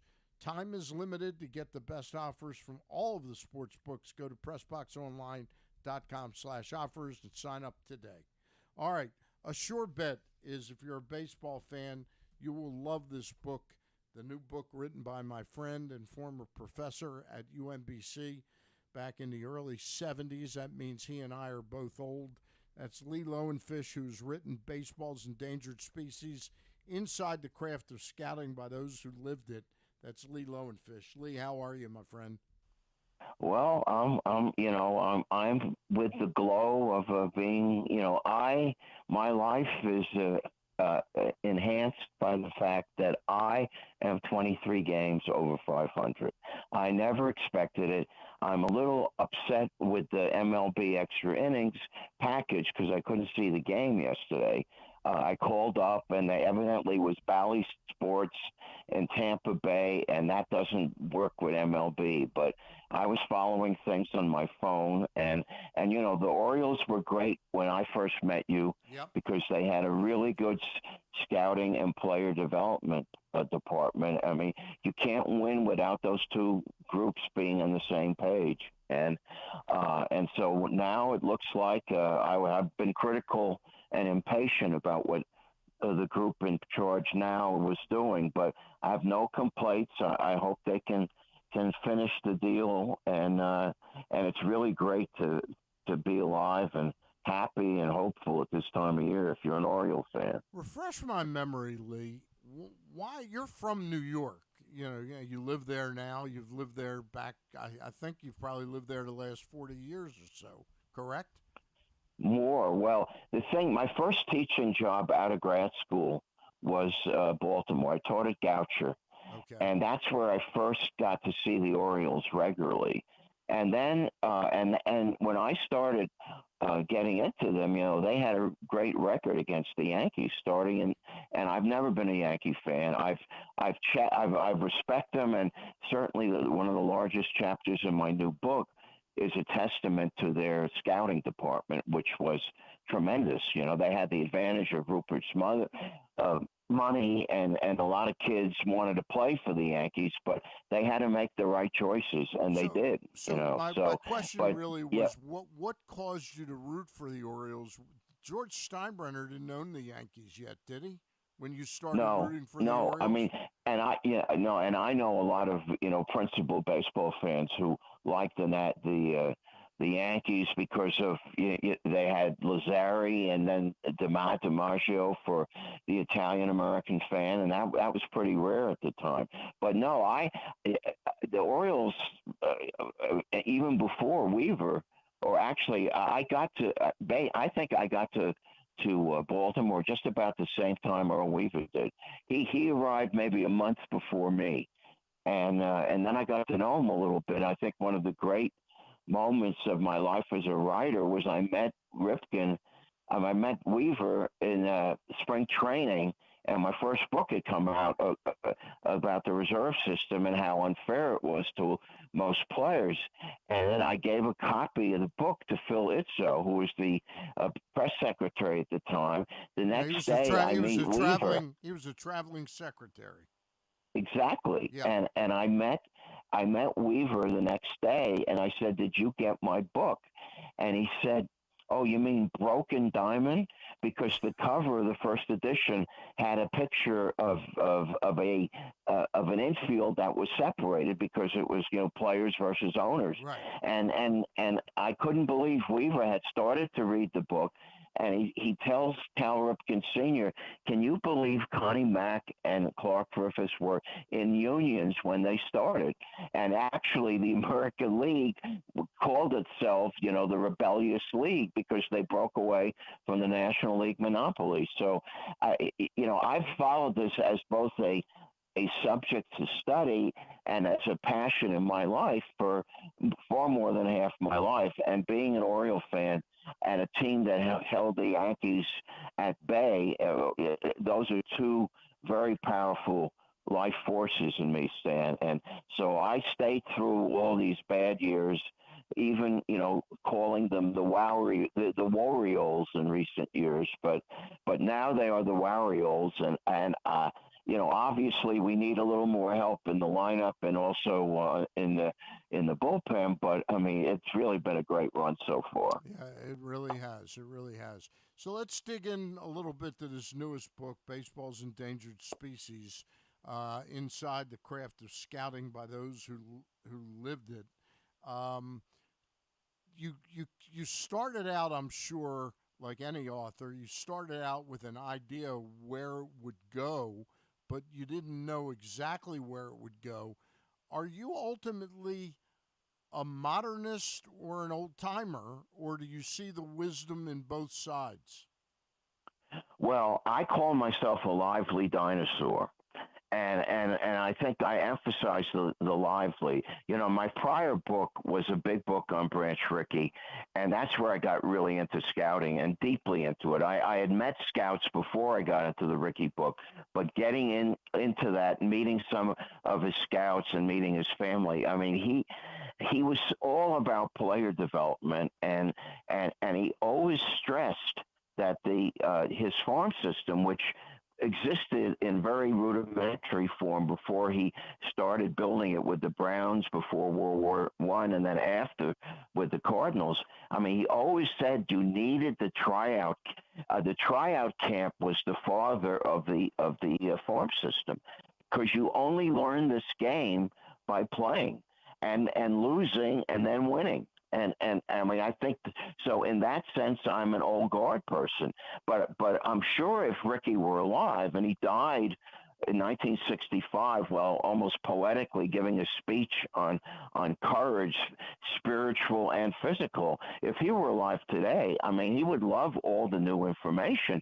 But, and this is the big but, he would never become hostage to all this stuff about you have to have this amount of launch angle, and you can't go through a lineup 3 times, and all these shibboleths that drive me crazy. But I'm glad to see that the winning teams you'll mix them both. And I mean, you know, I'm ready to wear a James McCann T-shirt, you know, for the way he can bunt and move runners and call a good game, you know. So I've never seen somebody... So I certainly lean toward the old guard, but I always are into new information. Yeah. Well, it's a new information. It's pretty amazing. Let's talk a little bit about. Let's dig into the Orioles for just a second before we get back into the book. Where do you prioritize? Grant and Griffin and I just batted around what the club's biggest need is. Where do you come down on their biggest need? Is it another relief arm or 2, or a starter, or an offensive piece? Well, it's a very good question, and I also, I mean, and I don't think they need to do too much. I would hate to break up the seeming glut, you know, and I think Brandon Hydes, who is clearly manager of the year right now, I believe him that he loves the challenge of, you know, putting 14, 13 regulars into a game every night. But, you know, I'm certainly concerned about Hayes' slump right now. I don't think he's slumped in the outfield, and that's important because he's really a very good outfielder. And Mountcastle's been hitting the ball harder, but over the long haul, I don't know where Mountcastle's head is a lot of the time. And it's interesting, he's giving Santander more time at first base, you know, because that should be a signal. But you can't use Bautista and Cano every time. So I think they're going to go to a bullpen piece, and you got to be a little concerned about the last 2 starts of Wells. But you know, I think a multi-inning guy in the bullpen is where they should go, and probably right-handed. But if they do even minor stuff, you should not be hostage to the media building up the August, we're going to have a special show hours before the deadline, and then the next day they're going to say, well, you know, they'll grade who made moves and who didn't make moves. So I don't think they need to do much, but I would put the bullpen and a reliable arm in there, you know. I also think they need to be creative here, and maybe one of the ways they could skin this cat is maybe you acquire a starter and move Wells to the bullpen, and thereby save him a little bit. So we'll see how it plays out. I want to get back. And you have Irvin there too, you know. So they've really they're well situated as long as they stay healthy. And I gather Mullins is going to be out for a while, and that's a shame because he's such a great story. 13th round draft pick. Who. And that's where we can enjoy this and enjoy it every day. And there are a lot of Orioles stories that filter through my book because I met Bertie Tevis when he was scouting for the Orioles toward the end of his career, and he's the one that pushed for scouts in the Hall of Fame, and he thought he could push it through as a member of the Veterans Committee. But as I say early in the book, that scouts have never tooted their own horn, and they were almost always instructed, you represent the organization, not yourself. And so their stories haven't been told before in one volume, and that's what I tried to do in Baseball's Endangered Species. So getting back to the book, do you come away with the modernist, and I'm calling Mike Elias kind of a modernist mostly, do they dislike scouts and what they bring to the table, or is it merely a cost factor that they think they can do it more efficiently the way they're doing it now, where scouts aren't necessarily at the ballpark, they're simply watching games? Well, it's a good question, and I hate to give you the easy out in that it really depends on the general manager. I mean, he comes out of he was a so-so player at Yale, and so many of these guys come out of the Ivy Leagues or the business schools, and they think they have the answers, and they've sold it to a lot of the owners who come out of the hedge fund business, and they're all about efficiency too. Right. So, and I argue that the more you play this game under the less stressful but certainly competitive minor league situation, the better you are going to be when you arrive. But clearly, Elias learned something from Maydal and the banished Lunau when he was there with the Cardinals and the Astros. Yeah, no question about it. Lee, what's the one thing in the book that you came away knowing that you didn't know before you dug in to write this book?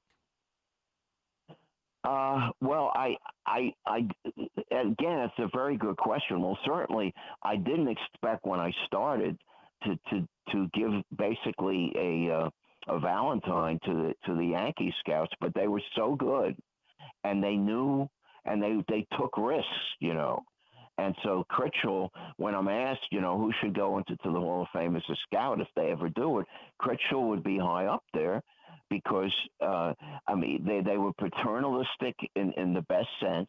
He signed Gehrig after seeing him in two colleges, playing against Rutgers and then at Columbia. And then when, Gehrig started slow in the minor leagues, he went up there and had a heart-to-heart with him. And the great scouts have always done that. And, and it was held against Rickey when he was running Brooklyn. But when he believed in a player, he would fly to the minor leagues, on the company dollar to make sure the kid wasn't homesick. Because the fact is, man, when you get into this sport, it's you have to, it's not only so hard to play it on the field because every day is different, but you're away from home. It does things to your coconut, McCann had a great line after he put down that bunt on Saturday night about, it was either putting it down or not feel good tomorrow. And, that's what you're looking for. And so I think in general, I had an inclination that makeup was important. But now, if there's one moral from my book, is that makeup is the sixth tool. And if you don't have a good guess on what the player's going to be when he has bad times, because they're going to come, the game is designed to beat you up, and how you respond to that is the key. And a system has got to understand that, and they are usually, the winning systems. And I was in Baltimore a little bit last week, talking about the book at the Babe Ruth Museum, and I saw that game in the rain, fortunately the game wasn't rained out. And I mean, you look at what the Dodgers have done, and look at the guys without the big batting averages. I mean, look how they still hit the ball, like Muncy and even Austin Barnes, almost hit it out of the yard when he was batting under 100. So, this is, as one of the great scouts told me, I just spoke to him yesterday, he's retired, Mike told me, he said, you really scout when the moment they leave the bus. And it's true. But it's harder today because they're all wearing headsets, and and maybe you got to watch out for the guy who's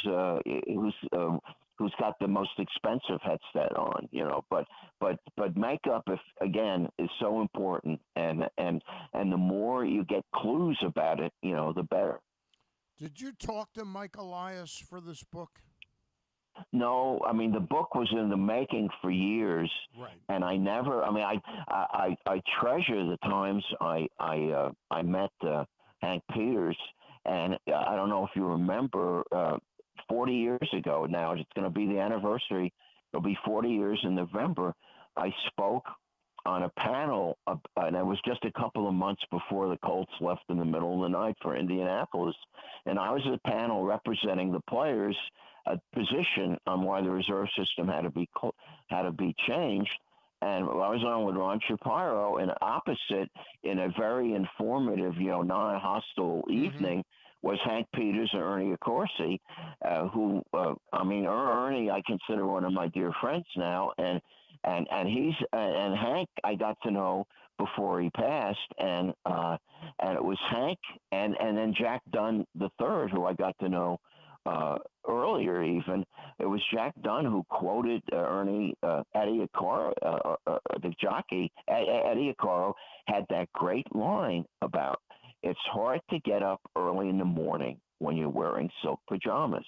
And I didn't believe that at first, but nowadays, with the insane amount of money being thrown out there, and no one's going bankrupt, so most of the people who get the most angry about this, if they were in that position, they would want even more. But it's human nature.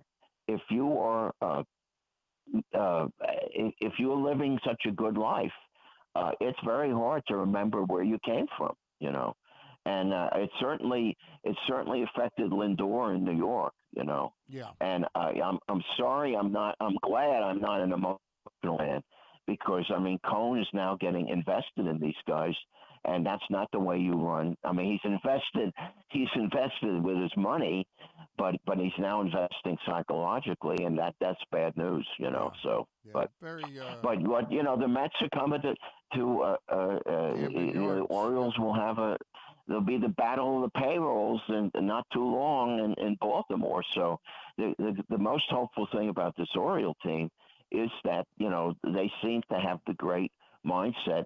Every day is different, a new challenge, and we'll just keep moving on, let's enjoy it, because the arbitration's coming up, and I don't know how many of our veterans will keep, but we've got a very low payroll, so if they stay healthy and happy, I'm very, very enjoyed. I'm in a good mood right now. All right. The book is Baseball's Endangered Species Inside the Craft of Scouting by Those Who Lived It. Lee, how is the book doing so far? Well, it's hard to tell with an academic press because they don't send you any information until late in the first year. But I did a lot of interviews, and I did a nice piece at the time with Rob Dibble up there in Hartford, and I hope to make another appearance. And the last chapter of the book, it really worked out. And bittersweet, because the woman scout who was very involved with the Yankees in pushing for Anthony Volpe, and we have two pictures in the book of her and Volpe.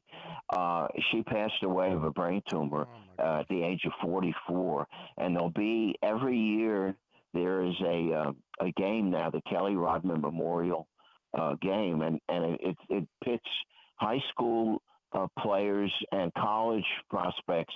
They have a clinic, and the program is run by Yankee and Red Sox area scouts. So and because they want to teach the game the right way, and I think I'm going to get up to Worcester at the end of the last Friday in August when they're going to have this game at Polar Park, and so it's just an example of the game renews itself, and that if you understand how hard it is to play, and yet what a challenge and a thrill it is to play well for a time, we're always going to have some kind of baseball. All right. He's Lee Lowenfish. Lee, you're a dear friend, and it's amazing. I've known you for probably over 50 years now. Yeah, amazing. Well, I tend to be here a little longer. I know you'll be here. And so good health, there is no wealth but life. That's one of the greater quotes I've ever heard. And the other one that I close my blogs with, stay positive and test negative, Sounds good. So, Lee, thank you for joining us today. All right. And you be well, and yeah, okay. Have a good one. All right. He's Lee Lowenfish. Again, the book, Baseball's Endangered Species, Inside the Craft of Scouting by Those Who Lived It. It's a Nebraska press book, and it's getting some good buzz in the industry. Interesting to talk to Lee Lowenfish again. We've got Scott Lauber coming up from the Philly Inquirer. He's going to help us break down the Phillies season, which has been a mixed bag, to say the least, up in Philadelphia. But thought I'd talk a little bit. I've got a couple minutes to just chat, right? Yeah. Orioles have 31 home games left. They've got 3 against the Yankees to end out this month before we go to Toronto. Then they come back and play 3 against the New York Mets and 3 against the Astros. We then go in a crucial 9-game West Coast swing to Seattle, San Diego, and Oakland before coming home for 9 games between the Blue Jays, Colorado, and the White Sox. That's a bit easier stretch after Toronto leaves, playing Colorado and the White Sox. We then open the month of September. We go to Arizona for 3, the Angels for 3, and back to Boston. That's weird. It's a hell of a trip. That's a weird trip coming like just about 2 weeks after another West Coast a 3-city West Coast string. But the Orioles come home after Arizona, LA, and Boston to play St. Louis and then Tampa for the last 4 times we'll play them in the regular season. We then go to Houston for 3, Cleveland for 4, and then home against the Washington Nationals for 2, and the Boston Red Sox close out the season. But 31 home games left in the season. You think the Orioles could draw 1 million fans in those 31 games? So, all right. So to get 1 million, what do they have to average? That would be like 31 or 32,000 fans average. I mean, that seems really ambitious. Yeah, it'd be about 32,000. Wait a minute, what's that? Yeah, I mean, coming up against the Yankees, they'll do a good job drawing fans for that. They should. Yeah, it would help if they got like plus 30 a game. Yeah. For these 3 against the Yankees. I don't think so. I think in September they'll probably have some really nice crowds for those last 2 homestands. Yeah. I think September we'll have some really nice homestands. The weekends in August, but I think the weekdays here in August I think are going to just be too shallow, unfortunately. So Baltimore proved me wrong, and go get out there, but I don't think. Yeah, I mean, who knows? What do you think, Stan?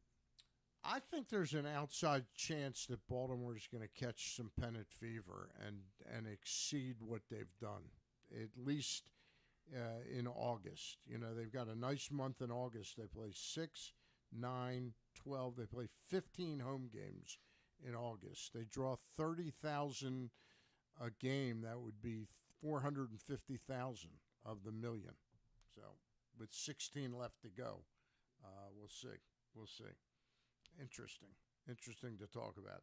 Scott Lauber is going to join us in just a minute to chat about the Philadelphia Phillies season, and it's certainly, Grant, been a mixed bag, hasn't it? Yeah, big drop-off from what was it, last season when they were the defending National League champions, and this year, well, it's been a bit of a different story. Pulling it up now. This is funny.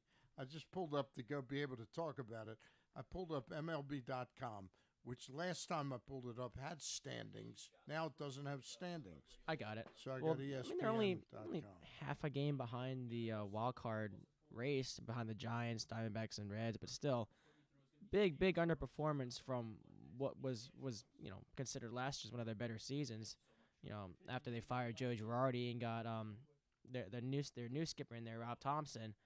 But yeah, like I said, just certainly not what we thought. I certainly thought they would just blow everybody away this year again. I mean, you got a big lineup there too with Schwarber. Castellanos is having a tremendous year. But again, part of it was missing Bryce Harper early on. There's a piece there that's missing. They miss, of course, Rhys Hoskins. Oh, yeah, that's been the big question. And that's what I was wondering, too, is who's going to take over at first. All right. Joining us now is Philadelphia Phillies writer Scott Lauber. Scott, how are you, my friend? Doing well. How are you? Good. Still things going well at the Inquirer, one of the great newspapers in America? They are, yeah. We're very fortunate. So yeah, it's everything's going well here. Tell us a little bit about the Phillies season. Looks like winning the division is a good bit out of reach. They're what are they, 11 and a half games behind the Braves. But after that, it looks like the Phillies will be in a battle for a wild card spot. Yeah, no, that's exactly right.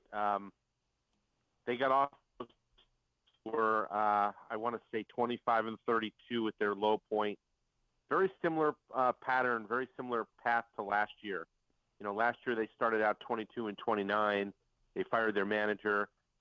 They really turned it around in June, and then through the summer, they clinched the final wild card spot in game 160. 2 days before the end of the season. And then for them, it was a matter of getting in. And once they get in, they're a dangerous team because of the way they're built. I mean, they're a very star-driven roster, a very star-laden team. Those are teams that tend to do well in a short postseason tournament. And so for them, the challenge was getting in. And this year has followed a lot of the same path. I mean, except for the managerial switch, they didn't do that this time around. They started slow. They turned it on in June, had a very good month of June. And of late, there's been a little bit of up and down, win 4, lose 4, that kind of thing. But they're playing a lot better. They feel like they're in good position to win a wild card spot again. They'd like to do that sooner this year than later. They'd like to not have it go to the last series of the year. But they still feel like they're the kind of team that if they can get in, they can make some noise and do some damage with some of the players they have, whether that's Zach Wheeler and Aaron Nola at the top of their rotation. They like their rotation in general, but those two at the top, or with the lineup that they have with Bryce Harper and Schwarber, Nick Castellanos, Trey Turner, who's not had a good first year here in Philadelphia. They think that he'll be better the last 2 months. So they've got the kind of team that they think can do damage if only they can get in.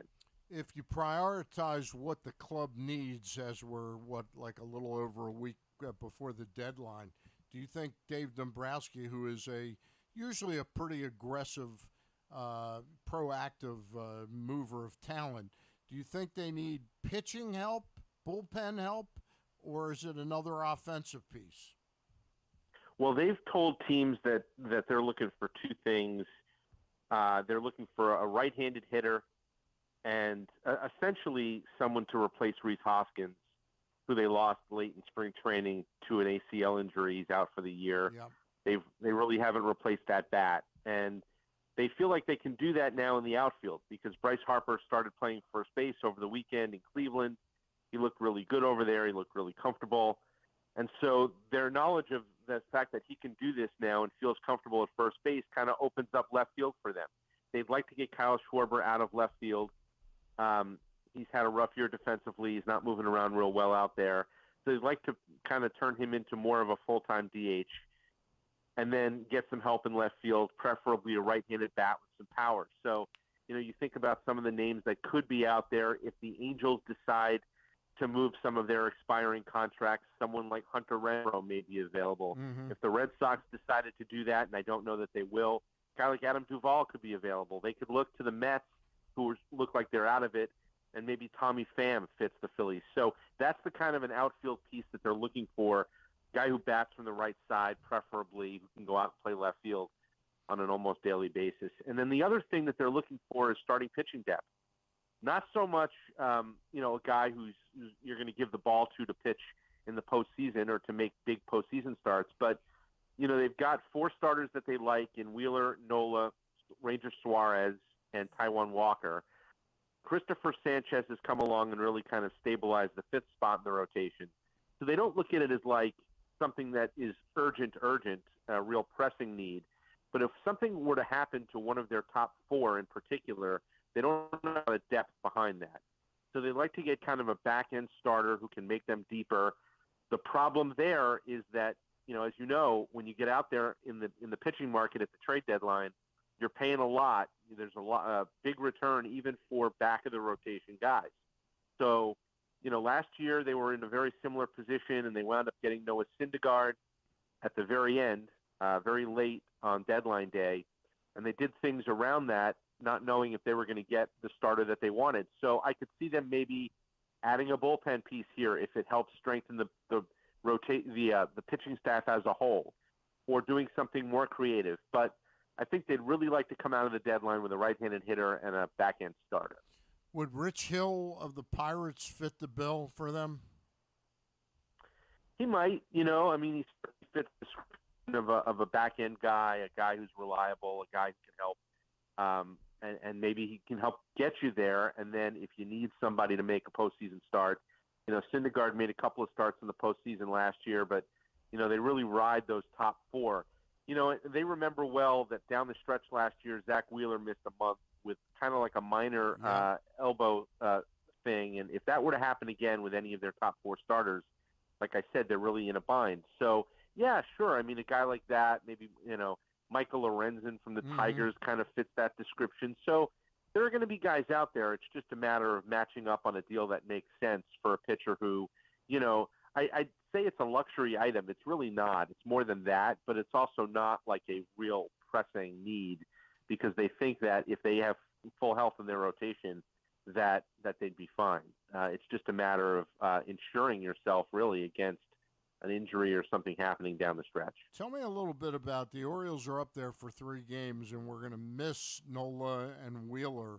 We get Walker tomorrow night. He's had an interesting season, and of late he's really turned it on, hasn't he? He has, yeah. His first 6 weeks were really not very good, and it was a head-scratcher for the Phillies and for him because he was healthy. He kept saying he was healthy, and it would have almost made more sense if he wasn't, because he really wasn't pitching well. And he did sort of turn things around in June, as much as the rest of the team did. It's funny because to hear him talk about it, he talked about, making some changes to his between starts routine, doing things like, believe it or not, like taking ground balls on the infield or playing first base during infield practice, running in the outfield, doing things that maybe loosened him up a little bit more. He's an athlete. He always has been wherever he's been, and he wanted to kind of feel more athletic. He was feeling too stiff. He was having trouble kind of getting himself into, rounding kind of into shape, I suppose. And some of that may have to do with the fact that he went to the World Baseball Classic. He pitched for Team Mexico, and it was interesting because Mexico wound up going to the semifinal round, and they were an inning away from the final. They had a lead in the 9th. They lost to Japan. Taijuan Walker would have pitched the final against the U.S.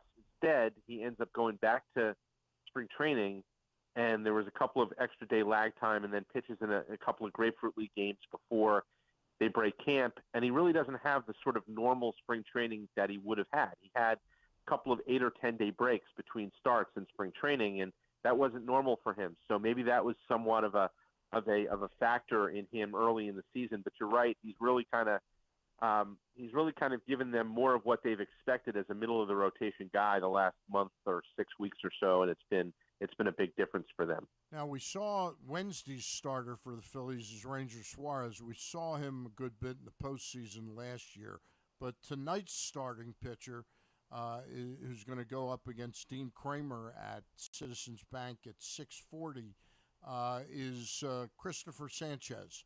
Tell us a little bit about him. Yeah, so he's a left-hander.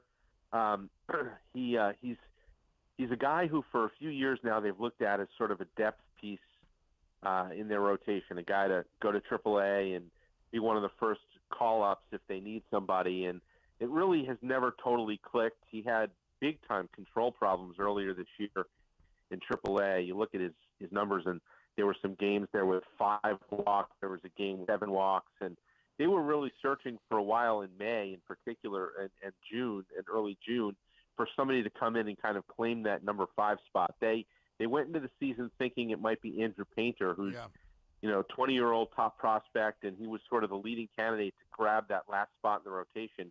And he got hurt in spring training, and it turns out he's probably going to need Tommy John surgery. But when he went down, it felt to kind of Bailey falter. He's another lefty depth guy. He didn't really get the job done. They went with an opener for a while in the 5th spot. They were really kind of searching, and Sanchez came up in the middle of June, and he's pitched pretty well. I mean, look, it's not a super high bar for them for their number 5 starter. They want a guy who's going to keep them in a game for 5 innings. He's done that. He's actually been better than that. He's pitched better than kind of that low bar that they've set. But really what they're looking for is 5 quality innings from him, get through a lineup twice, keep them in the game, keep them close. And he does it with a sinker, and he does it with a changeup that he's kind of added recently. So he's kind of been a bit of a revelation for them. He's certainly stabilized the 5th spot in the rotation.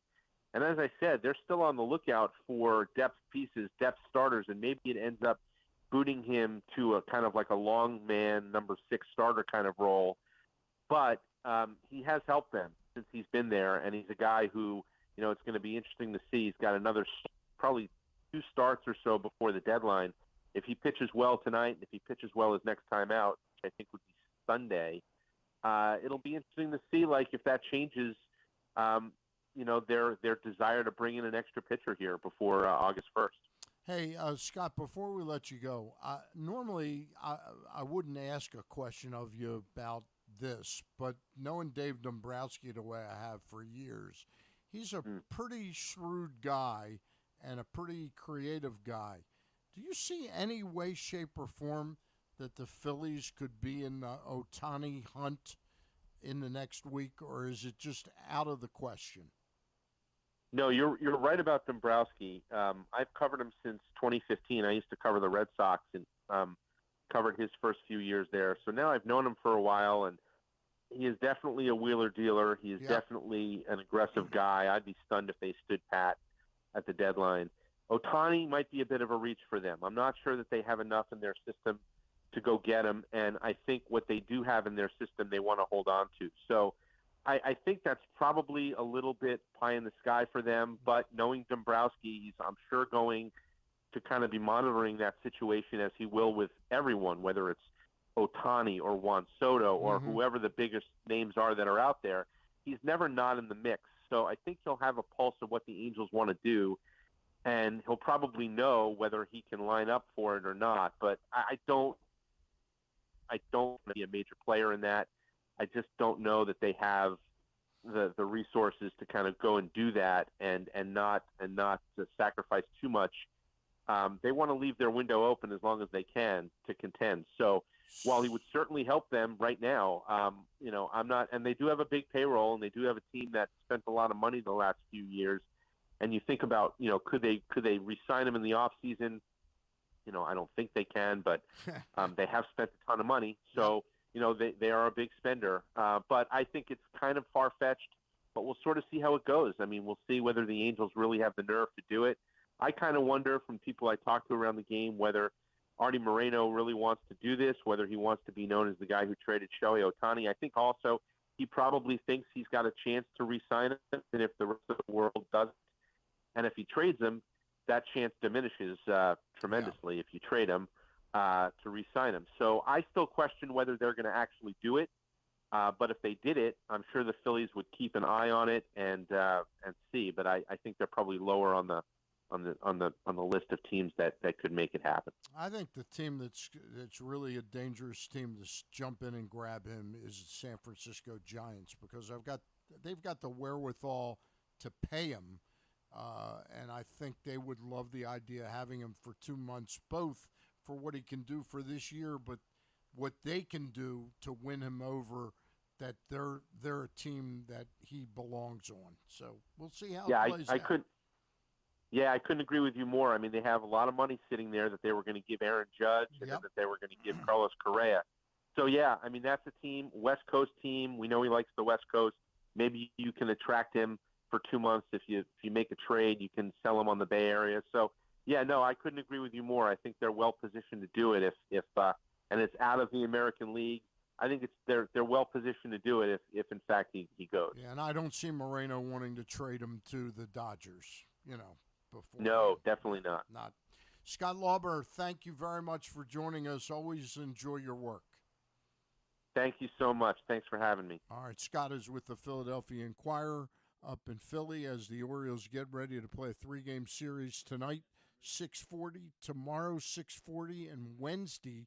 Do not forget, game time is 6 o'clock on Wednesday. All right? We're going to take our final time out of the morning on the Glenn Clark Radio Show. And then, Griffin, help me, because I knew who our guests were, but what do we have left in the program? I think we'll do a tidbit. We'll do a tubular. And, Grant, you'll be giving us your segment today? Yeah, this week in the rest of baseball. Yes, all right. Correct. All right, we'll be right back with all of that and even more when we get back.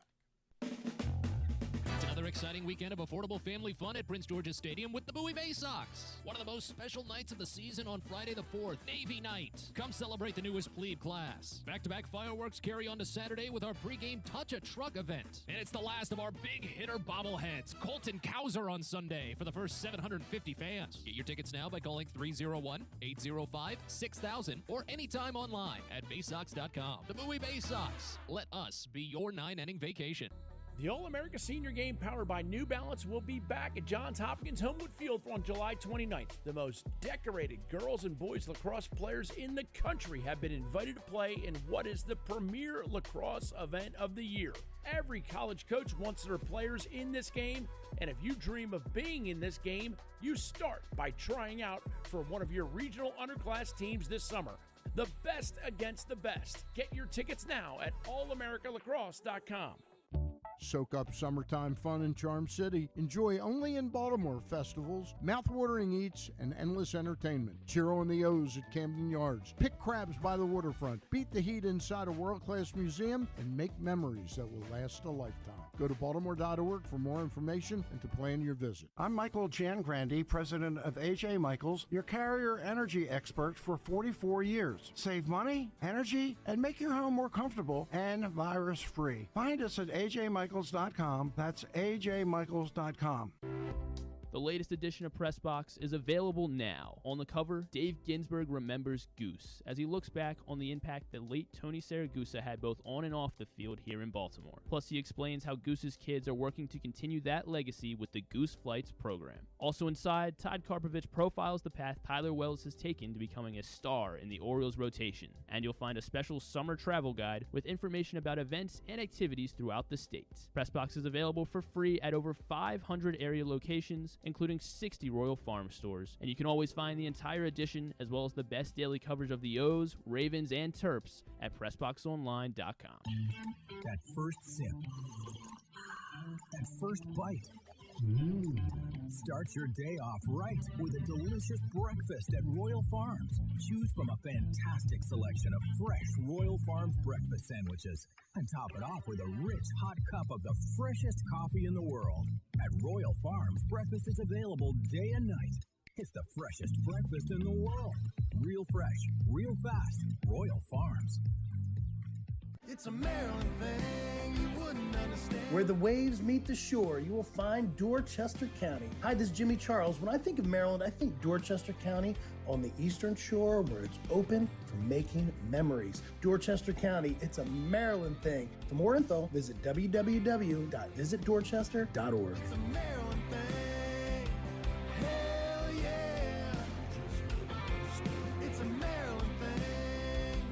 Hell yeah. If you miss anything on the show, don't forget that you can watch full episodes at youtube.com/pressbox online, and you can download podcasts on Apple, iTunes, Amazon, and Grindr. Wait, did I say Grindr? I don't think that you would find it on Grindr. Not that I know it's on Grindr or anything, I swear. On second thought, you know what? I don't care what you think. Here's Glenn. Glenn is out this week. I'll bring us back as Stan rehydrates here for the final segment of today's show. What would you like to do next here, Stan? We are going to This Week in Baseball with Grant DeVivo. This week in the rest of baseball. Okay, so to start off this week in the rest of baseball, I just want to say congratulations to the newest members of the Major League Baseball Hall of Fame. Yesterday, Fred McGriff and Scott Rowland were elected. McGriff, of course, a tremendous career himself, 19 seasons with a slew of teams, including the Rays, Padres, and Braves. 493 home runs, very close to the 500 mark. He is a world champion in the 1995 World Series with the Braves, 3-time Silver Slugger, and a 5-time All-Star, waiting 10 years. For his numbers, it was a long time to wait for the Hall of Fame. And he was unanimously voted, so he finally gets his call to the Hall of Fame. And that was in the supplemental kind of Hall of Fame voting, right? Yes. That was the what did they call that? What did they call it, Stan? What did they call the second round? Committee? Yes, the Veterans Committee. So that was Fred McGriff. He's definitely a Hall of Famer in your book as well, Stan? McGriff? Yeah. McGriff, yes. Roland wasn't. No, he wasn't. Yeah. Okay. Yeah, Roland. But again, that to me the biggest injustice for years. The biggest injustice to me was Tony Oliva. Today, the biggest injustice is Billy Wagner not being in the Hall of Fame. And alongside McGriff goes in Rowland. You were just talking about Rowland a few seconds ago. 17 seasons, 1997 National League Rookie of the Year with the Phillies, 7-time All-Star, 8-time Gold Glover. That's probably what they're looking at when they put him in the Hall of Fame. Those accolades he had. 1-time Silver Slugger. He won the World Series with the Cardinals in 2006. He is the 12th Cardinal to have the St. Louis logo on his Hall of Fame plaque. And he waited a little less than McGriff. He waited 6 years for his Hall of Fame selection. So congratulations to those two for making the Hall of Fame. The interesting thing I saw about McGriff, though, 10th grade high school cut. And here he is. National Just like Michael Baseball Jordan, Hall right? of Fame. Yeah. And he's in the Hall of Fame as well. Yeah. You just never know. Hard work pays off. Aside from the Hall of Fame, we're going to revisit the American League East with Aaron Judge and Jonathan Loizica. Did some work yesterday at Yankee Stadium. Judge did live batting practice off of Loizica. Judge, of course, hasn't played since June 3rd with that big toe injury he's had. He's still on the IL, and of course, when the Yankees get him back, that lineup will be, you account for one individual, double the threat. Right, yeah. How long are they saying until Judge comes back? They still haven't really given a timetable? No, he hadn't even started a rehab appearance yet. So yeah. Once they get that going, I'm sure he'll be in either Double-A Somerset, maybe Hudson Valley, which is High A. So that'll be soon. But at this point, it's just live BP. And they said he looked good. They said he fouled off 5 pitches versus Loizica. He faced 16 pitches overall. And Loizica himself is on his way back from the IL. He had arthroscopic surgery on May 2nd to remove a bone spur in his pitching elbow, and he was doing really good until that injury. The last game he pitched was April 5th versus the Phillies. Jeez. It's just been a long time for him. Obviously, anything with your throwing elbow you're going to see a long timeline before you come back. 3 1/3 innings, 1 strikeout, 0.6 whip. So it would be a really good boost to get him back in a bullpen that probably needs the help. That would be Jonathan Loizica. So really getting those two back would be big for the Yankees to get them away from the basement. But Aaron Judge coming back, good for baseball overall. He has been dearly missed. Not good for the Orioles. Yeah, he can take his time on that rehab assignment. We haven't if he ever even gets it. So. Yeah, if he ever gets it. Yeah, we haven't missed him as much. Yankees fans and the diehard baseball fans need him back. And then to wrap it up, be on the lookout for some key games happening this weekend, some key division rivalries. Tonight, the Reds and Brewers at, it's not Miller Park anymore. It is American Family Field, American right? Family Field Yeah. at 8:10 p.m. Of course, the Brewers, just a half-game advantage over the Cincinnati Reds. And, of course, it was flip-flopped about a month ago when the Reds were on top. Some bats have cooled off, including Elliot De La Cruz, who was the last time early in the season we were talking about the hot topic he was, and he's just 3 for 35 since the All-Star break. Really? He's only 3 for 35? 1 homer, 1 RBI. And it was a massive homer, though, the one homer, I guess. That is very true. And then you also... It's interesting. Yeah, it's kind of interesting just to bring up the Reds and just kind of how they're not out of it by any means, but they've fallen out of first place in the NL Central. Kind of the Diamondbacks we talked about a little bit about earlier. They've fallen out of place in the NL West. And then the Orioles, because those three teams were kind of all being mentioned in the same breath throughout the season, kind of nationally. These are young teams that are maybe overperforming. And it was like, which team is going to stick around? And it seems like the Orioles are far and away the team that is going to stick around. And they've now surpassed, as the other two teams were in first in their divisions. The Orioles were in second, and now the Orioles moved into first. And they're very young, too. Both the Reds and the Diamondbacks are very, very, very young. And maybe it just caught up to them. And maybe this is that turning point where it's like, here's what you need to do to keep winning games. Here's where's your focus level at? So they're a very young team. I get it. Teams will hang in, will tail off, but only this is a crucial series to see who's really in it.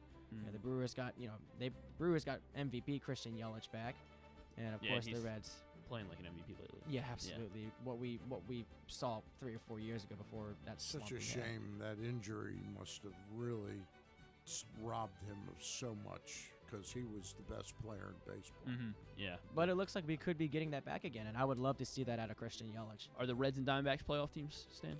The Reds, I picked them to be in the World Series and play the Orioles and beat the Orioles. I think they're a very dangerous team. I think they look like they are really going after it. I expect them to make 1 or 2 big significant moves. Shohei Ohtani. Who knows? I doubt he's going. Yeah, I don't think so either. But Milwaukee, did you guys see Saturday's debut of Sal Frelick? Yes, that was very impressive. Wow. He had a great night. Amazing debuts I've ever seen. How many plays in the field did he make? I know he made one spectacular one. Did he make another? I think he made multiple plays in the field like that. And then he had the game-winning hit as well. He seems. We'll see if he can keep it up. Yeah, they got some young potential there too. Sal Frelick. It's a shame they still don't have Garrett Mitchell. He really could have helped them this season, and he's done with an injury. So, but still a mix of veteran.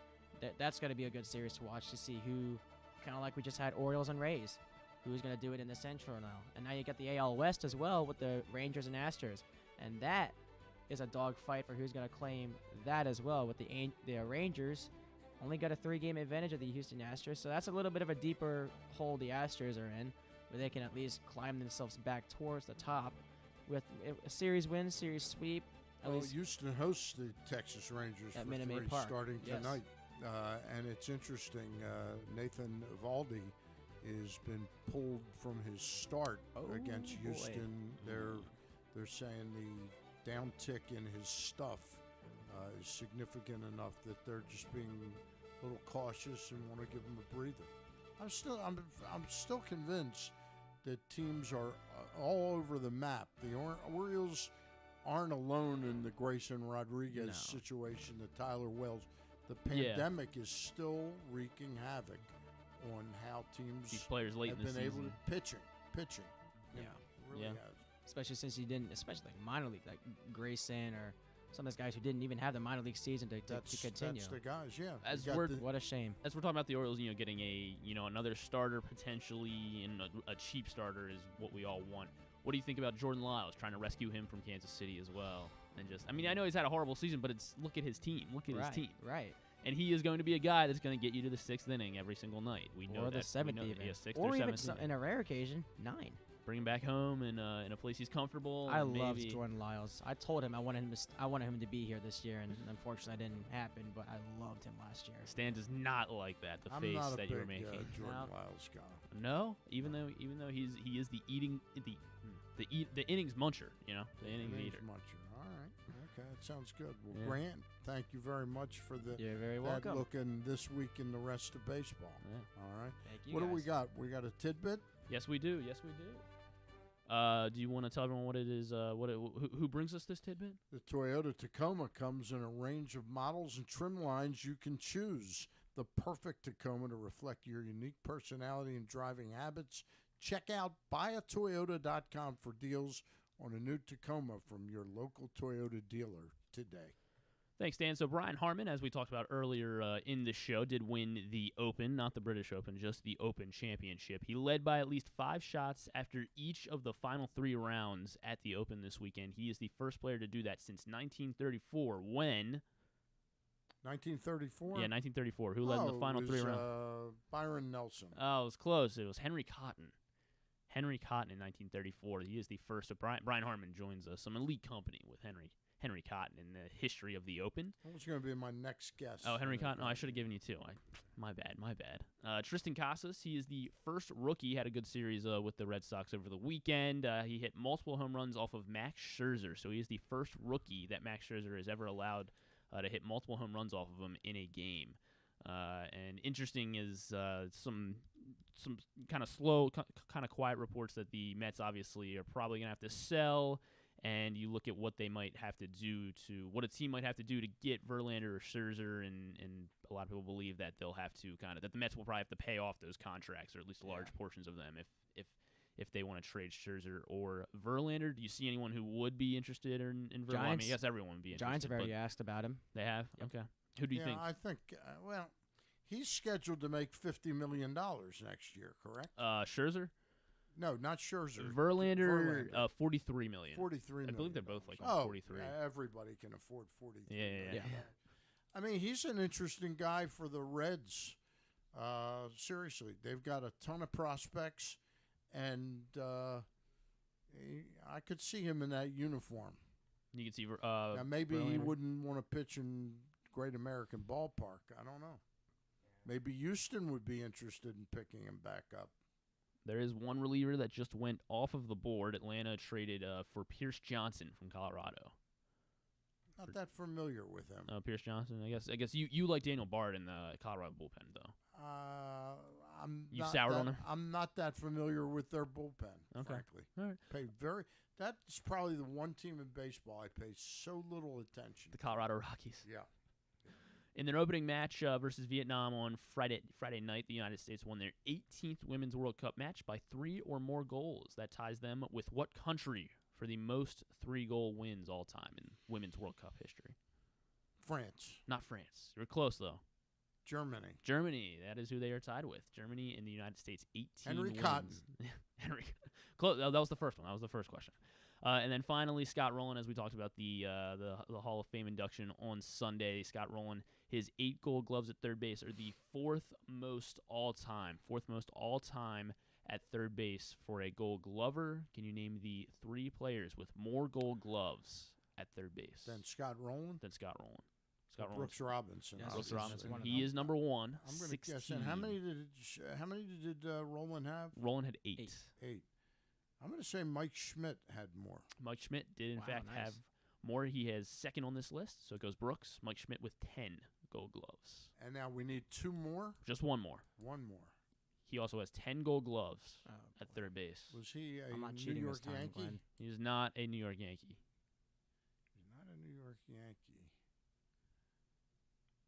Is he a Chicago Cub? Not a Chicago Cub. Is he a St. Louis Cardinal? He is currently a St. Louis Cardinal. Nolan Arenado. Nolan Arenado has 10 Gold Gloves He at third already base. has 10? Are you serious? Yeah. Wow. Yeah. I would have guessed he had he? about 6 or 7. Yeah, I mean, he's. I guess he's won it every single year that he's been active. How old is he? He's also got a platinum glove too. He's an amazing defender. Yes, he is. Yes, he is. And the Cardinals are just He's one of not the best been a I've good ever team. seen. Yeah, He's he's 32. Nolan Arenado Okay, is 32. Yeah, he's been around a while actually. Yeah, first year was 2013. I realize he'd That's played. practically every year he's played. Yeah. And before we get out, I'll go over Totally Tubular for you guys and the sports. Start with the sports. On Masson 2, of course, the Orioles and the Phillies. That one, I guess, coverage starts at 6:30. The game, the first pitch is supposed to be 6:40. Dean Kramer versus Christopher Sanchez, as we just talked about with Scott Lauber. It's also going to be on ESPN Plus nationally for anyone not in the Baltimore markets. Masson's going to have the Rockies and the Nationals. So there you go. Maybe if you just want to switch over, Stan, you can check out the Rockies as they play the Nationals. Learn a little bit more about, a Major League Baseball team. Okay. MLB Network's going to have the Giants and Tigers at 1, and then the Royals and Guardians at 7, and then Blue Jays Dodgers at 10 o'clock. Also on ESPN Plus, Mariners Twins. The rest you can get at glennclarkradio.com. Fox Sports 1 is going to have the FIFA Women's World Cup at 10 o'clock. Colombia and South Korea. Who you got on that one, Stan?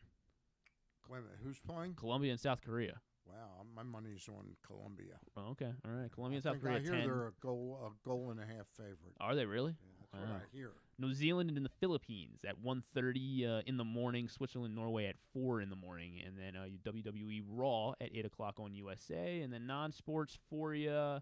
American Ninja Warrior on NBC, which I guess maybe kind of falls into sports. American Ninja Warrior. The Bachelorette is at 9 o'clock on ABC. And then The Golden Boy, Part 1. This is a two-part documentary on HBO at 9 o'clock about Oscar De La Hoya and kind of his boxing career and his life. It's so Part 1 of 2. The Part 2 finale will be tomorrow night on HBO. And then Futurama on Hulu. They're reviving the series of Futurama. I don't know if I guess, Stan, you were never a Futurama guy, were you? The animated kind of Adult Swim show. I guess it was TBS. I've lived in the past, not the future. Oh, sorry. Okay, well, Futurama. There you go. And then Netflix's unknown series comes to an end with Cosmic Time Machine documentary. Their docu-series, Cosmic Time Machine on Netflix. And I started watching the last Jack Ryan. Oh, you started the final season? Yeah, I watched two. I don't understand why it's very popular. I don't understand. You don't understand because it's John Krasinski doing cool stuff, right? I never understand. I don't understand why it's the final season. Oh, maybe it's very entertaining. Maybe they just they didn't want to overstay their welcome. Okay. Well, the way to handle that is to get somebody new to play the part of Jack Ryan. So maybe that's what will happen. Futurama just came back. Maybe Jack Ryan will come back in 10 years with it. Anyway, it's so convoluted what's going on in this. I hate the places, the movies that start with something bizarre, and then they play the credits, and then it starts again, and it says 3 weeks earlier. I can't even remember what just took place at the beginning of the show. These shows are meant to be sat down and watched in 24 consecutive hours, Stan. Yeah. It's too much to ask you to remember. Right? All right. Even though they're showing you, I guess. They're showing you what happened 3 weeks earlier? Yeah. All right. Does that... But you're a fan, though? You do enjoy it? You do like Jack Ryan? I like Jack Ryan. You're just disappointed it's the last season. I like Krasinski. Yeah. And I like his buddy. The guy he's friendly with. In Jack Ryan? In Jack Ryan. The actor, the jovial... African-American guy. Wendell Pierce. He's great. Mm-hmm. He's great. Does that wrap us up? That will wrap us up for today. That wraps us up for today. Many thanks to our guests today, which were Drew Forrester, Scott Lauber, and Lee Lowenfish. Mm-hmm. We thank Grant DeVivo. Well done. And Griffin Bass. Thanks, guys. I will be in tomorrow. Do we have any idea? Can we preview? I believe we're going to catch up with Andy Dolich. And the Dolich man. Yeah. Goodbye, Oakland. Yeah, we'll talk about the. I guess we'll talk about the Oakland A's and what's going to happen there. All right. And then you and me talking Orioles. Hopefully, a series opening win. Grant won't be in tomorrow. Are you going to be in tomorrow, Grant? Would you like me to come in? I think I guess you can text me, but we'll probably catch up next week. That's a no. You don't have to be. I asked because I had a lot of fun today. So. Okay. Yeah, okay. You're welcome to come in tomorrow. Okay. Seriously, if you'd like to come in tomorrow, he can come in tomorrow. All right. Then we'll see you tomorrow, Grant. Have my double permission. Okay. All right. And Grant and Glenn can take it up with me if he has a problem. All right. If Glenn has a now, problem. if you feel like coming in, You're in. We'll okay? talk. Yeah. Okay. I'm If you can't, working yeah. I'm working on the Immaculate Grid for today. Oh, you are? Yeah. All right. I still need to play that. Yeah, I haven't checked it out yet today. I got a 16 yesterday. Wow. Yeah. Stand the fan. I got triple digits yesterday. Yeah. We don't need to talk about it. I'm on my way to a pretty good one right now. Actually, I used a bad. I got a 32%er in Wade Boggs. It's asking Tampa, New York Yankee player. Okay. Do you have a closer? Kenley Johnson. Oh, there you go. Do you have a closing like Glenn does? Glenn likes so. I know you are actually a Duke fan, which is no. I'm not a Duke fan. I'm back being a Maryland fan because Mike Krzyzewski is no longer at Duke. But I don't hate Duke. But I'm firmly in Kevin Willard's camp. I think he's going to do a great job there. Okay. All right. So you want to end with Go Maryland then?